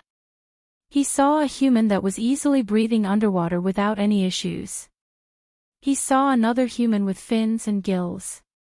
There were other humans with sea race characteristics, allowing them to live and thrive underwater. So, they injected sea race bloodline into ordinary humans, trying to assimilate them into their clan. Thought Wang Wei before shaking his head. What a stupid method. Humans are the protagonists of the world, meaning luck and destiny are on their side. The sea was a haven for the sea race because normal humans could not live there, but now, they made that possible. With human reproductive abilities, it's only a matter of time before they become the dominant population. Then, after these underwater humans cultivate a few great emperors and even an eternal emperor, then the sea race's dominance of the sea will be over. The sea race's situation is similar to the D clan in the West. They might want to include these new humans into their faction, but their clan only trusts members of the same race or bloodline, making it impossible for them to be inclusive. As such, it's only a matter of time before contradictions between these two races occur. Let's help these new humans, thought Wang Wei as he flicked his hand. He connected the destiny of the new humans to the chi luck of the human race, officially accepting their identity as humans instead of the sea race. From now on, the sea race cannot secretly manipulate their destiny and make them a part of their race. These people are humans, and no one can change that. Now, I only need to make sure these humans are not discriminated against in the future, and they can contribute to the human race's luck and prosperity. Wang Wei was happy with his work and checked out the other sea territories. The area controlled by the Dao Opening Sect, the Loose Cultivator Alliance, and the Sword Casting Villa are not much different than he expected. They used arrays to create areas under the sea where normal humans could live and thrive. Spiritual runes were used as the core of civilization. The only difference is water and Yin spiritual runes are often used. Furthermore, with the many Yin resources of the sea, there are many ways to awaken spiritual powers for mortals, making their number of extraordinary citizens extremely large. Wang Wei's last destination was the Heavenly Tree Village. This place had a special place in his heart. He arrived invisibly because he knew the village had passed on his pictures, treating them as one of the ancestors of the village. If he showed up, the entire village would stop whatever they were doing and celebrate his arrival. The village had both changed and remained the same. It was still divided into inner and outer areas. The outer area had changed with a spiritual rune civilization thriving. Meanwhile, the inner area resembled a village from the old time, a village that was backward. Mortals and cultivators cultivated the land the old-fashioned way instead of using spiritual runes, puppets, and constructs to help. Wang Wei saw a weapon refiner that was quite accomplished in the outside world, teaching a bunch of mortal teenagers about blacksmithing. He looked like an old man in the village who had spent his entire life in the forgery and not a powerful cultivator who could refine quasi-emperor artifacts that are worth more than everything in this village. This person was not the only one. Wang Wei saw cultivators of different realms everywhere in the village. Some were in the farms planting, others carried water, raised cattle, built houses, or even hunting. Wang Wei watched everything before raising his hand to materialize a scripture frowny face mortal dust heart refining art. Interesting, thought Wang Wei as he flipped through the village's main cultivation technique. Although it only reached the level of a quasi-emperor, the technique was unique. Using the Tao heart to control and wield the law instead of the soul. The idea is brilliant. Wang Wei has always believed that the Tao heart, like willpower and obsessions, is one of the powers in this universe that could create miracles. Unfortunately, he lacked the knowledge and deep understanding of Tao heart to fully utilize its capabilities. However, there are still some flaws, thought Wang Wei. He took a moment to correct the flaws he saw before returning to the technique. A brilliant light appeared in the village's ancestral hall, alarming every cultivator. They rushed to the hall and saw Wang Wei's new and improved technique. Some people immediately realized he had come, so they had a celebration, thanking the ancestors, the Heavenly Emperor. Wang Wei smiled and was about to leave. Ha! A little mouse is trying to sneak in. His projection immediately disappeared from the village. Chapter 939, Mercenary Wang Wei's projection appeared somewhere in the southern sea. He saw an invisible man floating above a small island, looking around. He seemed confused at first before regaining his bearing and checking the environment. The first thing he noticed was how ordinary he looked, especially with the bland black clothes he wore, followed by this person's deeply hidden pride and arrogance. The second thing he noticed was this man was utterly invisible. Sights, divine sense, sixth or seventh senses, and even divination could not detect this man's presence. It was like he was invisible to all known matter, concepts, living and non-living things. Invisible Grand Tao source and the cultivation is at least 35%, thought Wang Wei as he watched the stranger. Furthermore, a pseudo-eternal. This man's ability was useless to someone of Wang Wei's caliber. As such, he could see him as if he was looking at a towering mountain during daylight. However, he was not complacent because he discovered he could not see some information about the latter.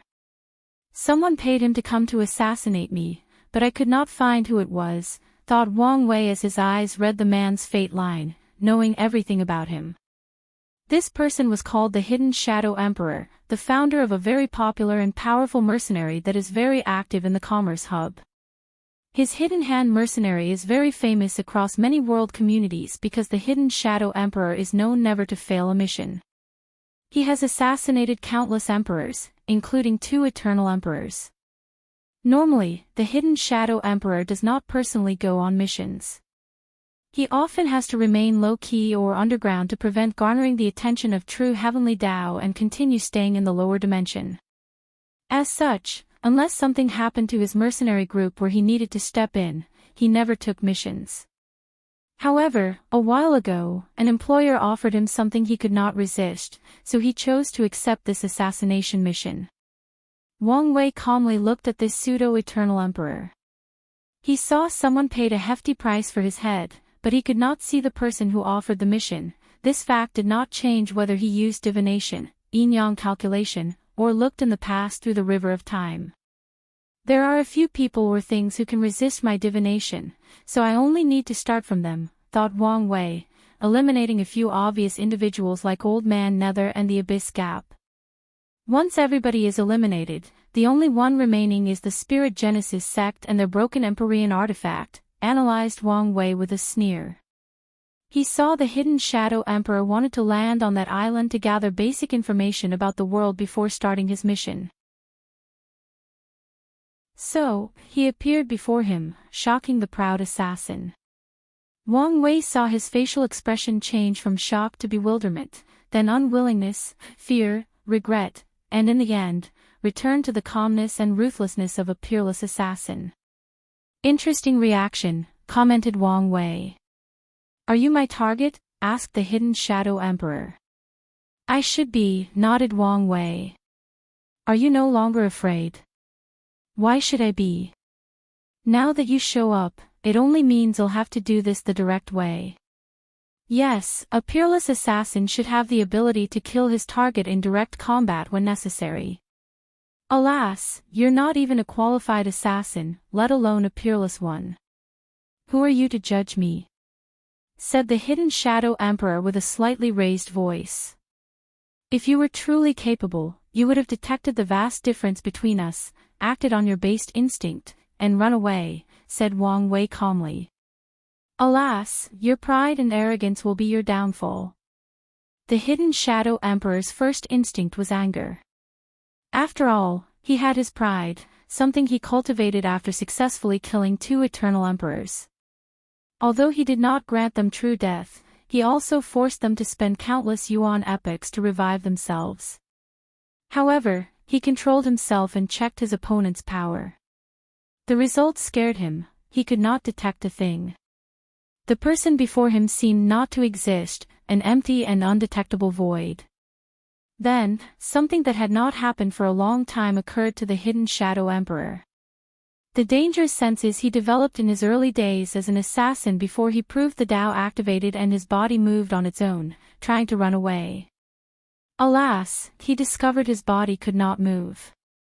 The hidden Shadow Emperor immediately reacted like an elite cultivator, burning his body and soul to increase his strength. His aura was intense, sensed by countless powerful individuals of the world, making them pay attention to the current situation. I need to destroy my body and soul, was the only thought in the hidden Shadow Emperor's mind. He has a chance for a comeback as long as he does this. As such, he did not even care that his opponent rendered him powerless simply by releasing his aura, he only cared about saving his life.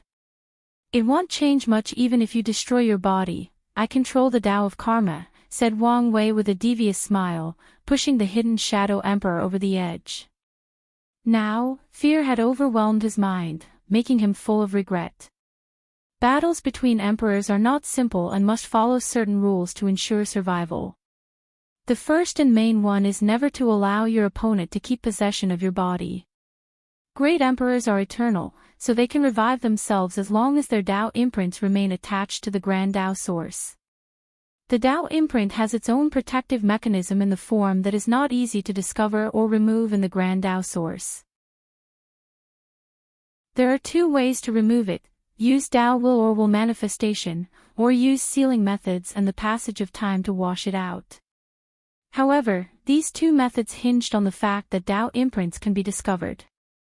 Normal great emperors must use their opponents' bodies to access their Tao imprint before sealing it and using countless Yuan epics to remove it from the Grand Tao source, thus effectively killing their enemy.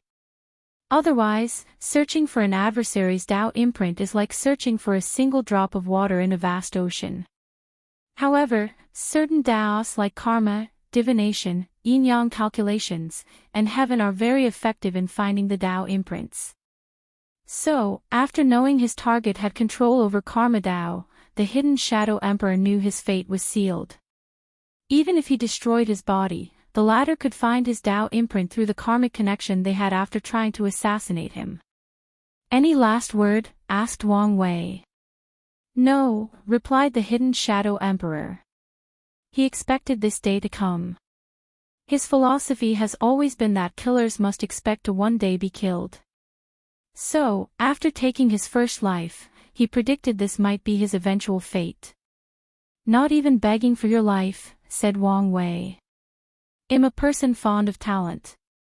So, I can be persuaded to spare your life. I have my pride, replied the hidden Shadow Emperor. In his life, he had two regrets. The first one was a special target he always regretted killing, and the second was that he did not become an eternal emperor. However, he made up for the second regret after assassinating the two Eternals. The hidden Shadow Emperor did not regret his upcoming death. That's a shame, said Wang Wei calmly. A flame enveloped the assassin, burning his soul and body, leaving two floating orbs, blue and red. The blue orb was the hidden Shadow Emperor's pure soul essence, which can be used to increase soul power and other applications. The red orb was the purified power of the Grand Tao source from refining the concepts composed of his body. Such power is the main ingredient for the Grand Tao enlightening pill, which can help great emperors comprehend their Grand Tao source. Wang Wei put these materials away as the Grand Tao source manifested before him, still looking like a river made of chains of different sizes. A karma thread emanated from his body, connected to a specific chain with a rune or symbol on it. He used his Tao will to remove the symbol, signaling the hidden Shadow Emperor was truly dead, with no chance of reviving. Wang Wei could hear the collective sigh of the world, thinking how such a powerful and prideful man died so easily. Such a fact made many people sad as they contemplated their mortality. Meanwhile, Wang Wei looked in the distance and muttered, I haven't attacked you yet, but you dare make the first move. He sneered while a terrifying killing intent flashed in his eyes. He rarely has a pure desire to kill. To Wang Wei, killing is the least efficient way to achieve things, and he will only do it when necessary. However, the Spirit Genesis sect awakened a pure desire for carnage and destruction deep inside him. Wang Wei immediately used his divine sense to call two people, so the void around him trembled as two people arrived in less than a second. 940 Counterattack, Unedited Chapter. Your Majesty, saluted Su Shi and Feng Heng, and Wang Wei nodded to them. The two watched them, each feeling somewhat lost. The intruder's strength was on par with them, but the Heavenly Emperor defeated him only using his aura. In other words, their fate would not be much different if they ever confronted the latter. The two knew the Heavenly Emperor's strength. After all, they guess his strength based on the terror they feel whenever they think of confronting him. However, they did not know exactly how powerful he was until now. No, even now, they do not know the limit to his power. I called you to make a deal, said Wang Wei directly. I want you to attack someone along with his faction. In exchange, I will give you each the merit to increase your cultivation by 1% of the Grand Tao source. The two immediately frowned. The offer was tempting. After all, cultivating in their realm was extremely difficult, and even an increase of 1% is harder than cultivating from Immortal to the Quasi-Emperor realm. Currently, both Su Shi and Feng Heng's base cultivation was 21% Grand Tao source. Since the first court meeting, each increased their cultivation by 1%, and such progress was extremely fast by any standard. They achieved this result due to many factors, such as the merit from the court, the blessing from heaven and earth as gods, their Tao discussion after the second meeting, the increase of soul power after the exchange with the emperor, and their use of time formation. Su Shi's main Tao is time, so she can work with the Tao ancestors from the academy that cultivated array Tao. Meanwhile, Feng Heng has the past, present, future Buddha scroll as an aid. Only with all these boosts did they achieve an increase of 1% in their cultivation in a little over 1,000 years. However, despite the benefits, they felt something was wrong, so they did not immediately agree. Your Majesty, why aren't you attacking them yourselves or using members of your sect? I'm sending you to gather information, replied Wang Wei, deciding that telling the truth was the best course of action in this situation. My intuition tells me something in that world can pose a threat to me, so I want to send you two to gather information. Your Majesty, I know what you want to say, said Wang Wei. I'm not sending you to your death. I will give you a talisman with my strength. You can use it to deal with the situation or run away if dangers arise. Furthermore, I will also take action to save you. The two became quiet, calculating the risks involved. Your Majesty, this poor monk wants to know what exactly can hurt you in that world. Wang Wei looked at him. It's a broken Empyrean artifact. Such news would be best to remain unknown. However, he did not care. If he wished to hide some information, he could wipe it from people's minds or even directly erase it from the annals of history. Of course, he revealed such information directly because it was not truly his main worry. He felt something odd with the Spirit Genesis sect, especially He Shi. So, he did not rush to destroy them and chose this way to test the water first. Su Shi and Feng Heng became quiet again. At their cultivation level, they knew plenty of secrets of heaven and earth, so they knew how powerful Empyreans were. They could guess how terrible an artifact of such a level would be, even a broken one. You don't need to worry too much about the artifact. True heavenly Tao limits its power because of the balance mechanism. Wang Wei suddenly paused. Well, you might need to worry about it. To balance my presence, true heavenly Tao has probably lowered the restrictions on its usage. What sect do you want to attack? How powerful are they?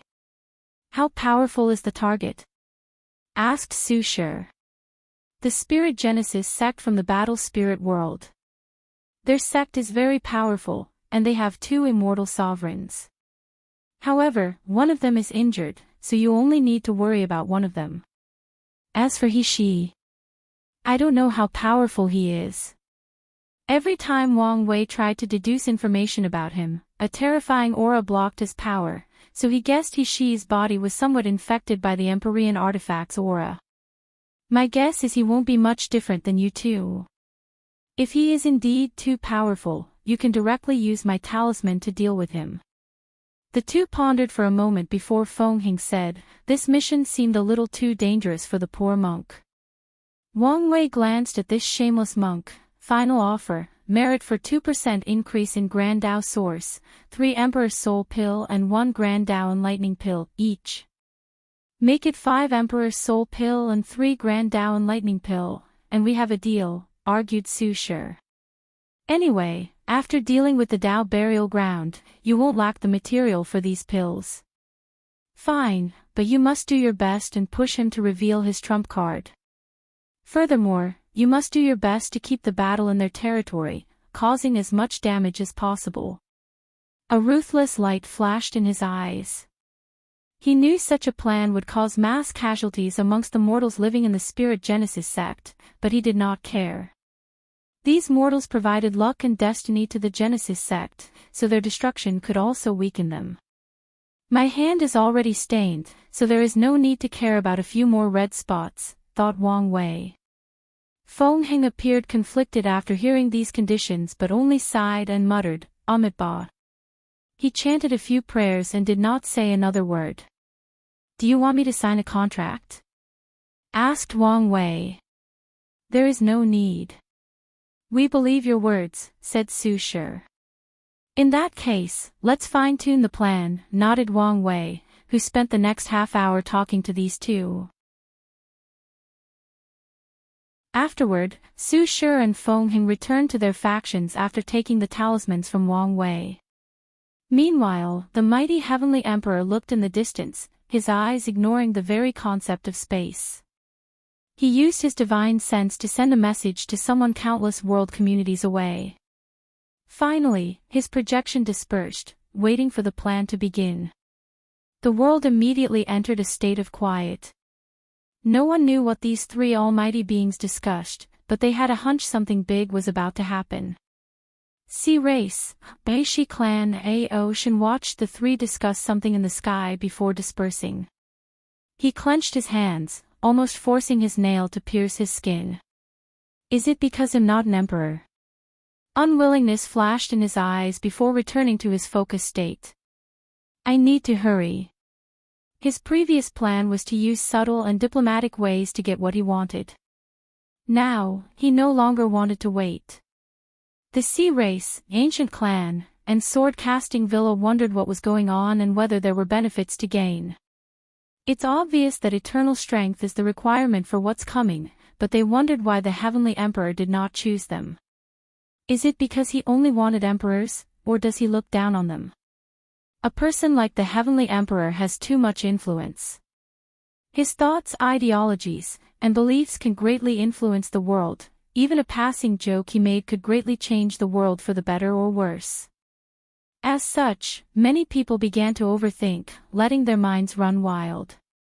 However, Wang Wei did not know what was going on, nor did he care. His focus was only on what was about to happen in the battle spirit world. After handling things back in their sect, Su Shi and Feng Hing departed to the battle spirit world community. It would have taken them a few hours to arrive at their destination due to their strength and the far distance of the community relative to the myriad emperor world. However, Wang Wei directly teleported them inside the battle spirit world while hiding their tracks. He did not want the Chi-Luck dragon of the Spirit Genesis sect to detect its faction was about to experience a catastrophe. He also did not want Shi's sixth sense to warn him of the upcoming attack, so Wang Wei directly acted and hid the track of these people. Luckily, things proceeded smoothly after his carefulness. Then, according to the plan, Feng Hing hid while Su Shi directly attacked.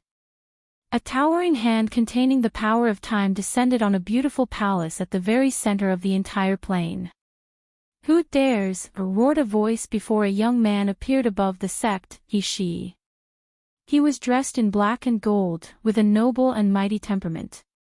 Damn it, I'm too late, he thought as he activated the sect's arrays. His actions protected most of the sect, but some of the powers will still pass in. Furthermore, he did not have time to protect the surroundings, meaning anything or anyone not in the scope of the formation would be annihilated.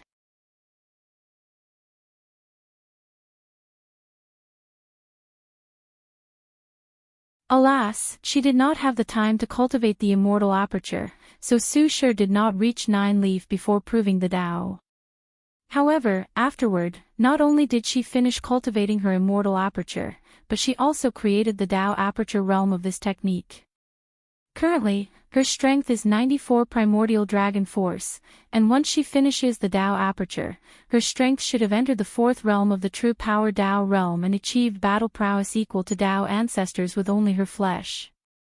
Afterward, she has to focus on creating and cultivating the chaos aperture, which should be enough for her until she opens the gate of power.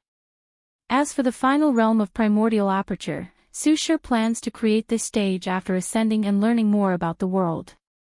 She might come into contact with the original creator of the primordial chaos art, exchange ideas, and compare which scripture is better.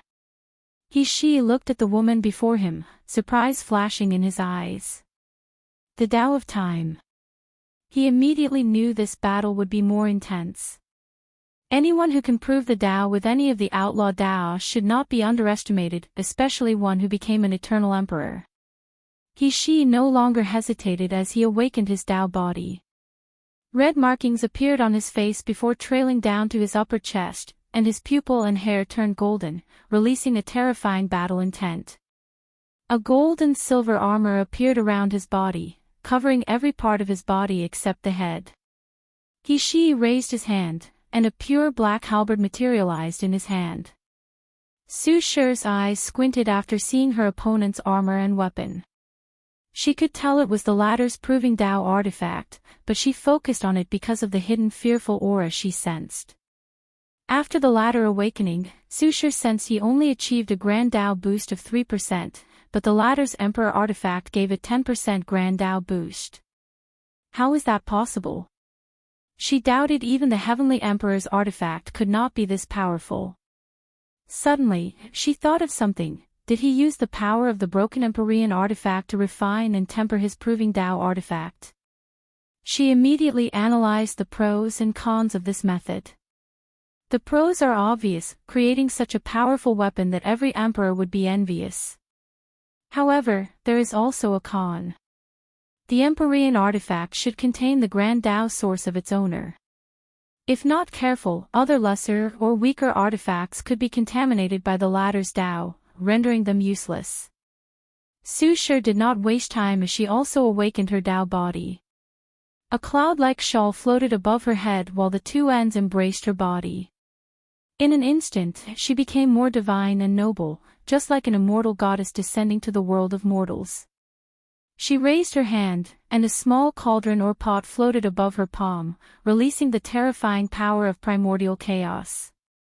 Splitting the heaven, Shi rushed toward his opponent, dropping his halberd with all his might. A terrifying power capable of splitting the entire world emanated from the weapon as it dropped down with unparalleled momentum. Power Tao. No, it should be Battle Tao that uses resonance to control Force Tao. Su Shi controlled her myriad Tao pot, making it grow to the size of a normal cauldron. The pot released a gray fog that stood before the mighty halberd. Following the clash, nothing happened. There was no loud sound, no energy or force releases, or any effect on the surrounding space. It was like the weapon landed on a sack of cotton or clouds. The fog absorbed all the attack. Weapons 10%, awakening 3%, Tao will 2%, for an overall strength of 35, analyzed Su Shi. There is still the possibility of his soul, other source technique, or using some method to elevate the strength of his fleshly body. Only in the infant fiend god force could the body grant any Grand Tao boost, and based on their first confrontation, Su Shi knew his opponent was not there. However, she did not immediately rule out the possibility. Endless blade of time, thousands of swords appeared above the sky, each glowing with the power of time. They descended on Shi faster than he could blink, think, or react. They skipped time and directly attacked a few seconds into the future, where he was unprepared and could not notice anything. Luckily, He-Shi's main Dao is battle Dao, so the thing he lacked most was battle IQ or experience. His halberd spun in a circular motion, blocking any swords that came close to him. Then, He-Shi's face changed as he stopped his actions and proceeded to evade instead. Great intuition, thought Su Shi. Her actions were only a trick, hiding her real objective. She wanted to revert the time on her opponent's artifact to the period before it became so powerful. Alas, He-Shi noticed, stopped blocking the swords of time, and evaded instead. It doesn't matter that he evades since I accomplished one of my objectives. He-Shi can evade her attack, but the same cannot be said for the area. The Spirit Genesis sect was mostly intact due to their sect's protective array, but the land beyond their protection was devastated by this one attack. Su Shi could hear the sound of something crying in agony and anger, followed by a sense of rejection between heaven and earth. She knew it was heavenly Dao's hatred for her actions. Unfortunately, the latter is powerless to do anything about it. Weakness is the original sin, thought Su Shi, a lesson she learned the hard way as she helplessly watched her husband dying in her arms. Supreme Divine Thunder Punishment, He-Shi used his halberd as a spear, rushing toward his opponent with a stabbing motion. Purple lightning and thunder surrounded him, annihilating everything in its path. Su Shi discovered this attack had the attribute of divine punishment thunder, meaning it could not be evaded. She did not panic, releasing more gray fog from the pot.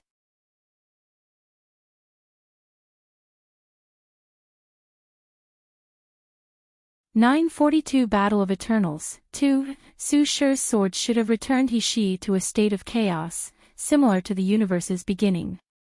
However, this was not what happened. He used a technique to rebound the attack, almost injuring Su Shi with her own attack. Luckily, she had tremendous control over her Dao.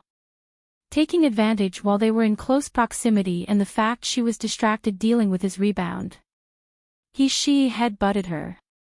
His head amassed infinite mass and density to the point it could even destroy conceptual beings like eternal great emperors. Boom! Su Shi exploded into trillions of pieces. However, He-Shi was not happy, instead, he frowned. He sensed the power of time. Time remnants. He analyzed. The person he killed is a past or future version of her or a projection from an alternative reality. Su Shi appeared a few hundred meters away with a red thread connecting to He-Shi in her hand. She then raised her hand, using it as a sharp weapon to cut off the thread. My karma thread. He-Shi's face changed. If he let her cut off the thread, many things could happen to him. For example, losing his memories, losing an important part of him, or even losing some of his strength. Threading on Infinity Step, He-Shi did not hesitate to use his most powerful battle technique, which allowed him to reach incomprehensible speed. He was so fast that he was stepping on the very concept of infinite speed itself. So, before she could react, He-Shi was beside her and gave her the meanest uppercut punch in the world.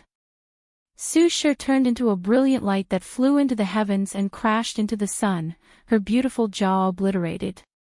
His Battle Grand Dao source is extremely versatile, she thought. Battle Dao is a battle-oriented Dao and is capable of using source resonance and controlling multiple Daos. In conclusion, it's a very terrifying Dao in the hands of the right person. Furthermore, I have been too reserved in our confrontation. In this brief clash, she discovered she was always worried about He-Shi removing the seal on the Spirit Genesis sect and gaining access to the broken Empyrean artifact. These thoughts flashed in her mind in less than a nanosecond, then, she readjusted her state. She rushed toward him, but she was not alone. Su Shi dragged the entire sun with her, crashing on He-Shi and the continent. That bitch, is she crazy? Roared He-Shi as he realized the consequences of such an act of madness. He rushed to the sky with the intention of stopping her. Unfortunately, the situation turned for the worse. Billions of suns appeared behind Su Shi, and they were all real. She created time fractures with the sun as the basis, thus replicating it into billions of parts. Opening heaven / he slashed his halberd, recreating the aura and power of the world when it was first created when it was in a state of pure chaos. With the power of this attack, it should be easy to obliterate these billions of suns. Using the power of chaos against me. She sneered before pausing for a moment. No, he should be smarter than this. In that case, this attack is a distraction. A subtle power of time flashed in her eyes, and she saw the future. Her conjecture was correct. Shi's real attack was his battle spirit, the war god spirit. Su Shi controlled her, Myriad Dao Pot, to absorb the subtle chaos power emanating from her opponent's slash. Immediately afterward, a creature with blue skin dressed in dark armor with 2 red horns appeared above Shi's head. It roared like a savage and mindless machine, making the entire world tremble. It looked at Su Shi and the billion suns with its dark gold eyes before punching them. The punch seemed to be able to perfectly control all its power. Its control was so superb that it allowed the creature to generate 100 times its normal power. Anyone who saw this punch would tell this creature created and tempered this attack after experiencing millions of battles. The entire creature gave the aura that it was bred for war and battle. Unfortunately, Su Shi had long predicted this attack. She raised her hand to gather countless red threads. World Karma Seal. She gathered the karma of the entire world before using it as a potent seal, drastically reducing the strength of that punch. The fact it was not completely sealed was a testament to how powerful that simple punch was. Boom! The power released from that punch destroyed hundreds of millions of suns. Unfortunately, the rest crashed on Shi and the world. Normally, the sun is nothing for a being of Shi's level. Alas, Su Shi infused the power of chaos to their core, turning them into chaos suns with unimaginable power.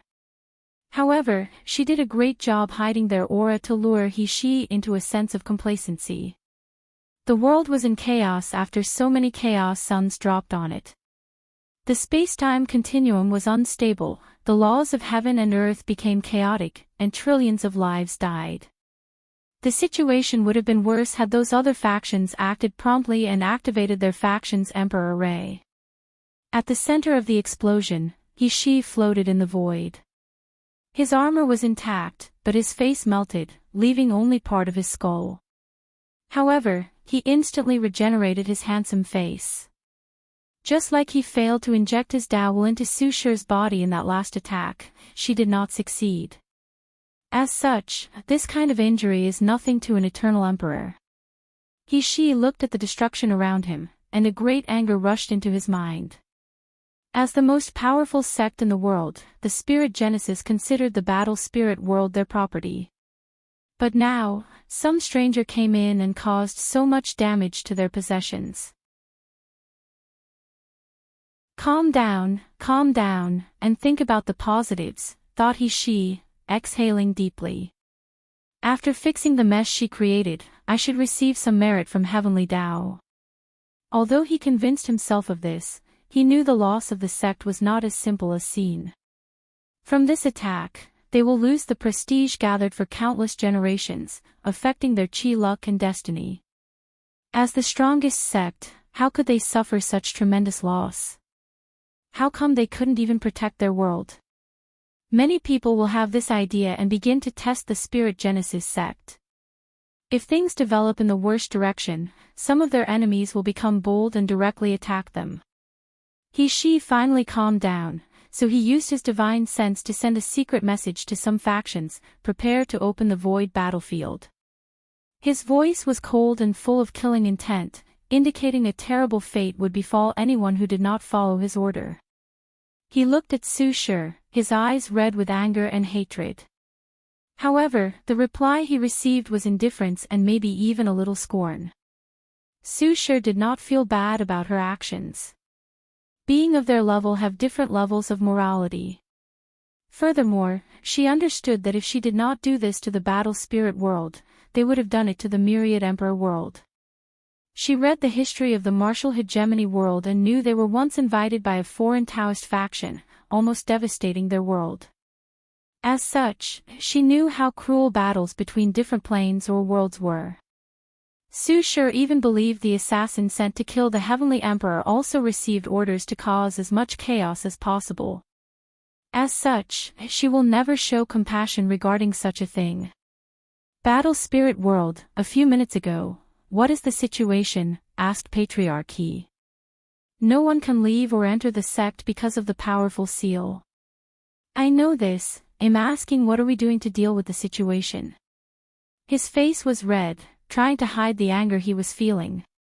Never in his wildest dream would he have thought someone had the balls to attack their sect.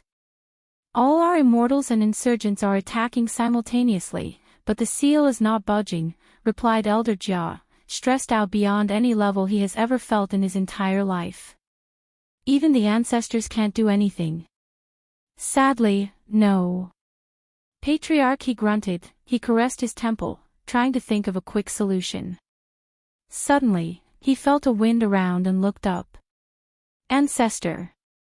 We need to leave the formation as soon as possible. Did something happen to my son? He hurriedly asked.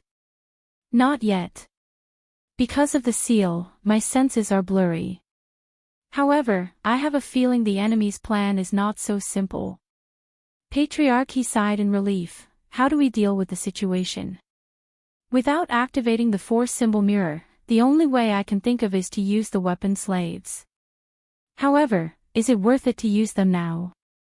The artifact will take too long to activate, and the weapon slaves are a last resort. Our best option is to use one of the protecting Dao talismans to open a hole in this seal so that I can leave and assist the Patriarch.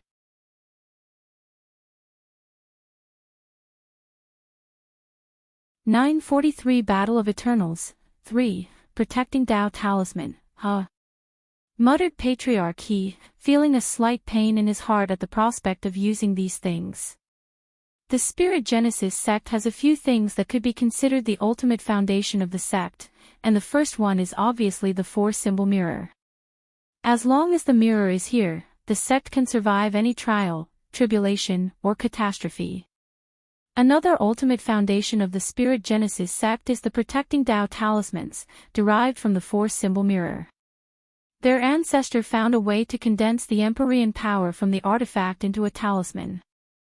The power of this talisman is more mobile than the mirror as they do not require a long time to activate. The only downside to these talismans is it's hard to control their powers, and even one thing requires an extremely long time to condense. A great emperor can use their Dao to accelerate the process, and Eternals can condense 2 talismans during their stay in the lower dimension. Fine, you can use it, said Patriarch He after hesitating for a few seconds. Then, please, give access, said Ancestor He. The Patriarch was momentarily confused before remembering the sect's rules. Only the Patriarch can activate the ultimate foundation of the sect. Now that his son could not be reached and it was an emergency, as the former Patriarch, only he could grant permission to access the talismans. Patriarch He gave the ancestor his token without wasting time, and the latter disappeared. A few minutes later, everyone in the sect senses a powerful immortal energy followed by an even more terrifying power. The seal above their sect trembled and cracked, making everyone ecstatic. Unfortunately, these people's smiles did not last long. The cracks healed themselves. Damn it, how could this seal be so powerful? Yelled Ancestor He, as he tried to mobilize as many immortal chi allowed to power this talisman. Unfortunately, his attempt was pointless. The seal did not originate from Su Shi but was condensed by Wang Wei himself, containing his peak power of 69% Grand Dao source. The Dao protecting talisman is powerful, but its strength was not close to the mirror, probably reaching 60% Grand Dao source. Under normal circumstances, such strength is enough to walk sideways in the lower dimension. Unfortunately, the Spirit Genesis sect met a freak like Wang Wei. After all, he did not acquire the title of immeasurable emperor for nothing. Patriarch, we need to use a second talisman. Are you serious? Asked Patriarch He, feeling a pain in his heart, thinking of their sect's loss in this attack. This is not the time to hesitate. Our loss will be even greater if something happens to the sect master.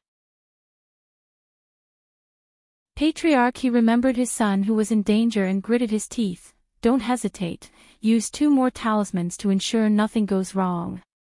In the distance, the immortal sovereign showed a rare look of approval. He can destroy this ceiling and reverse the situation with 2 more talismans. So, he did not hesitate and used 2 more protecting Tao talismans. With this boost, he easily penetrated the seal, making Ancestor He smile. Alas, his happiness was also short. An unknown power reinforced the seal. Luckily, he reacted swiftly and left the sect before the seal was completely reinforced. Ancestor He frowned after exiting the seal. He found himself in a golden world with chants echoing in the background. Buddhism. Donor, unfortunately, you cannot leave, said a peaceful and gentle voice. Then, a strange monk appeared before Ancestor He. The reason he said it was strange was not because the person was a monk, a religion that should have been extinct in the lower dimension, but because he sensed Taoist principles from this monk's body. You're with the attacker. This poor monk is only here to prevent you from interfering, so there is no need for us to fight, said Feng Heng. Do you think that's possible? Feng Heng sighed. His mission was indeed only to prevent the latter from interfering. According to the Heavenly Emperor, true Heavenly Tao seems very lenient when it comes to breaking the rules toward the Spirit Genesis sect. As such, if their immortal sovereign is pushed to the limit, it's possible for them to use true Tier 11 strength in the lower dimension or, at the very least, come close to it. The best plan for this battle is to drag him down while secretly injuring him. Immortal sovereigns have a higher healing ability than Tao ancestors, immortal venerables, and even primarchs, but it is still not on par with great emperors and eternals. So, as long as he is injured, he must spend countless generations returning to his peak. In that case, let's begin, Donor, said Feng Heng as brilliant golden light enveloped him. For this battle, he brought one of the supreme treasures of Buddhism, the Chaos Treasure, Buddha World. As such, he had the home advantage. Battle Spirit World, Eastern Region. The Battle Spirit World is a long, continuous continent with 4 seas in the north, south, west, and east. Despite having no break between continents like the Myriad Emperor world, the continent is also divided into 5, the central, east, west, north, and south regions. Because of the overbearing nature of the Spirit Genesis sect, all the top factions of the world moved out from the central region, leaving only a few weak emperor lineages that served as the eyes of these factions, keeping tabs on the Spirit Genesis sect. So, when Su Shi attacked, everyone paid attention to the central region. When she dropped billions of chaos suns into that area, these factions acted to create barriers to prevent the destruction from reaching other regions. Their actions were somewhat successful. Unfortunately, they did not know these suns contained Choas power and underestimated the destruction it would have caused. Regardless of the final outcome, the one who suffered the greatest loss was still the Spirit Genesis sect, and they were more than happy with the result. The Purple Chi sect is the overlord of the Eastern region, and it's also known as the second most powerful faction of the world with 10 great emperors, one of which was an eternal. Inside a room was a young, handsome man dressed in a purple robe with a golden crown, long black hair, and a jade pendant hanging on his side. The young man opened his eyes, revealing his 2 different color eyes, one blue and one red. The purple spirit eyes is a unique physique of the Purple Chi sect, and this generation's patriarch was born with it. The sect celebrated and thought they could cultivate another eternal, taking another step to catch up to the Spirit Genesis sect. Alas, things didn't go well. The Purple Spirit King lost to He Shi in the final battle and was severely injured. His situation would have been worse if he had not used all his means to escape. After hearing He Shi's command to open the void battlefield, the Purple Spirit King frowned before calling for a world council, contacting all the factions in the world. After sending the call, he activated the formation to send a projection to the meeting room. He was the first to arrive since he called the meeting, so the Purple Spirit King took his position at this round table. The next person to arrive was the cult master of the ancient Spirit Mountain, a cult that worshipped spirits with 11 great emperors. Although this lineage has the same number of emperors as the Spirit Genesis sect, before this generation, they had no Eternals, and 2 of their emperors were only second class. However, they are considered one of the oldest sects, and their founder, a pseudo-Eternal, pioneered the world's cultivation system. As such, they were not considered amongst the best in the world, top 5, sure, but not among the top 3. The third person to arrive was the War Spirit Temple's War Priest. He was an elderly man dressed in a loose white robe with golden designs weaved into them. However, the man released a naturally oppressive aura, and his bulging muscles did not alleviate this problem. The War Spirit Temple held the position of the third most powerful faction, with 9 great emperors and 1 eternal. Soon, all the top factions showed up for this meeting. You've heard He Shi, no, the Battle God Emperor's order. What do you think? Asked the Purple Spirit King, not hiding his contempt and hatred. Fuck him, said the War Priest, almost yelling. Veins appeared on his neck and overly toned biceps, and he released a terrifying aura. No one was surprised by this outburst. In this generation, He Shi awakened a spirit related to battle and war. As such, the Spirit Genesis sect bullied and humiliated the War Spirit Temple to better cultivate their heaven chosen. No matter how we feel about him, we cannot ignore his order, said Cult Master Hao Ying. The outsider is causing chaos in our world, we cannot let them. I have a better proposal, said the Saintess of the Flower Spirit Valley, a sect with 5 great emperors and 1 eternal, all women. We let the foreigners cause chaos and weaken the Spirit Genesis sect. That way, we may have a chance. The room becomes quiet, everybody with their own thoughts.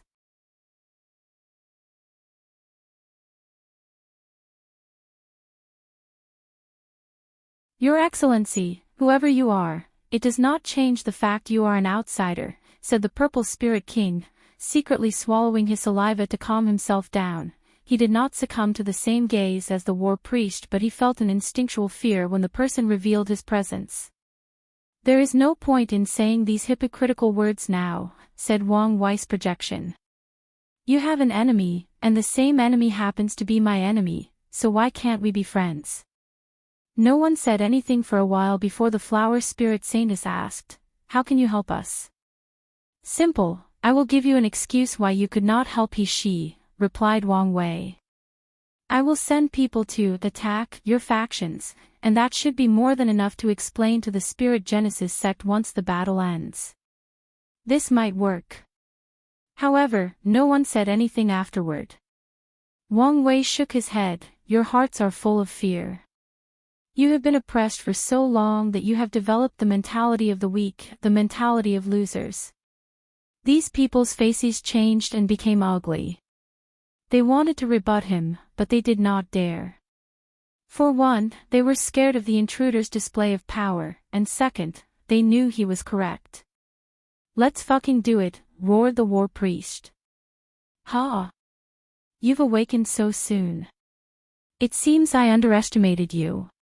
He thought this guy would have to spend years to get out of the fear he instilled in him, trying to repair his Tao heart. But in such a short time, he awakened and sublimated his Tao heart.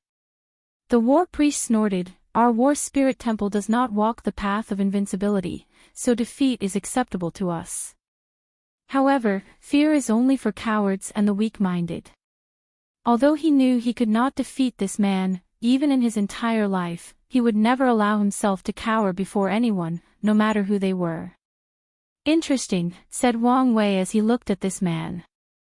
With your current state, it's only a matter of time before you reach a higher level with your temple's War God record. If you can wash away your karma, you might prove the Tao and even have a chance at achieving eternity. How do you know so much? Asked the war priest, baffled. Because he's the embodiment of fate itself, uttered the seer while trembling. Everyone looked at him, not hiding their puzzlement. So, do you agree with my offer? Asked Wang Wei. Why not? Said the Purple Spirit King, who suddenly felt envious of the war priest. A secret part of him felt it was a great honor to receive praise from the intruder. Of course, he would never admit this truth. Wise choice, said Wang Wei, not giving the others time to make a choice. He raised his hand, and a subtle change occurred in this illusory space. Everybody felt something had happened, but they did not know exactly what. Sir? Asked the saintess. Don't worry. I'm only taking precautions to prevent anyone from revealing the truth to the Spirit Genesis sect under threat or temptation. This was indeed a problem, but these people wondered why this outsider was so concerned about their world. Shouldn't he be glad they can turn against each other, plundering the world into chaos? Wang Wei did not explain anything to them and prepared to leave. My lord, wait, said the seer. His projection stood up from his seat and kowtow on the ground. Please, take me as your disciple. Sir Seer, said multiple people as they stood up from their seats. It was one thing to work with an outsider but something entirely different to become their disciple. You do not understand, said the seer with a deep sigh. Our founder's greatest regret is he could only peek at a corner of the wonder that is fate. Meanwhile, all our descendants have fallen into the outlaw trial or are scared even to participate. We thought it was impossible for anyone to succeed, but a living example exists before me. If I don't take this chance, I know I will regret it for the rest of my life. People looked at the seer with a different look, some understood, while others were still confused. After all, not everyone knew. Wang Wei calmly looked at the elderly man before him and said, I have no desire to take in an apprentice now, and your destiny and luck are not enough to bear the karma of being my apprentice. However, I admire your desire to pursue the Tao, so I'll give you a gift. He raised his hand to condense some of his understanding of fate into a talisman. The talisman disappeared in the distance, appearing before the seer in the Fate Spirit sect. Thank you, Lord, for the gift, said the seer, still remaining in his kowtow form. Although disappointed he could not become the latter's apprentice, such a gift is enough to become the foundation of their sect, allowing them to better peer at the secrets of fate while reducing the price they must make. Wang Wei nodded. He had his reasons for caring so much about the battle spirit world and granting this man such a gift. The heavenly court must expand to the lower dimension, having a relationship or contact with all heavenly world. As such, he did not want to leave a bad impression on these people with Su Shi's actions. Otherwise, it would become troublesome in their future interactions, so he needed to alleviate their relationship to the best of his ability. He does not hope these people will help him with his work, he will be satisfied if they do not interfere. If he plays his card correctly, the elderly man might become his aide when he intervenes in the affairs of this world. At the very least, he will be an ambassador that connects the two worlds. Once his work finished, Wang Wei's projection disappeared. Myriad Emperor World, Heavenly Court, Wang Wei continued to observe everything that was happening in the battle spirit world. It was truly a mistake for our world to alienate ourselves from the outside, he commented. He did not show up only to instigate these factions but also because he wanted to analyze and copy their void battlefield since he had the same idea for his battle with Old Man Nether. Eternal Emperor's destructive ability is too powerful, so most heaven will create a void battlefield, a special dimension where these godlike entities can use their full power without affecting the world in the slightest. Heavenly Daos limit is second class, so any first class and above emperors can destroy the world if they go on a rampage. Wang Wei looked in the distance. He saw many worlds with a void battlefield. It's a product of a well-developed civilization.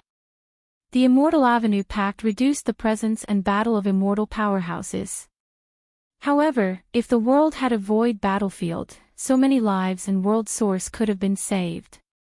When the heaven-devouring emperor went on a rampage, Wang Wei could imagine how many people died in that catastrophe. If the world had communicated with the outside and built a void battlefield, they could have forced him into it and saved much effort. Forget it, there is no point in thinking about this, concluded Wang Wei. Building a void battlefield was not a simple thing and needed very rare and valuable materials. Furthermore, his task is even more difficult since he wants to build one capable of bearing the strength of Empyreans. Maybe I can get merit for this thing, suddenly thought Wang Wei. If I can change the order of the entire lower dimension, making that once cultivator with the strength of first class and above release certain fluctuations, they will instantly be teleported to the void battlefield. His eyes lit up since the idea was feasible.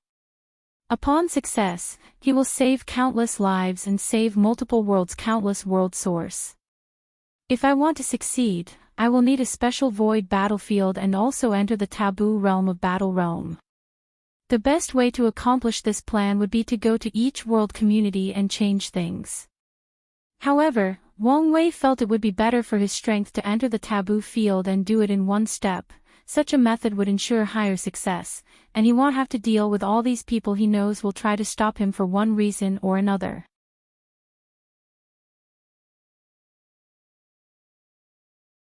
"9:45 The battle reaches its pinnacle. He Shi's fierce eyes glanced at Su Shi while observing his surroundings. The world was in utter darkness without a sun.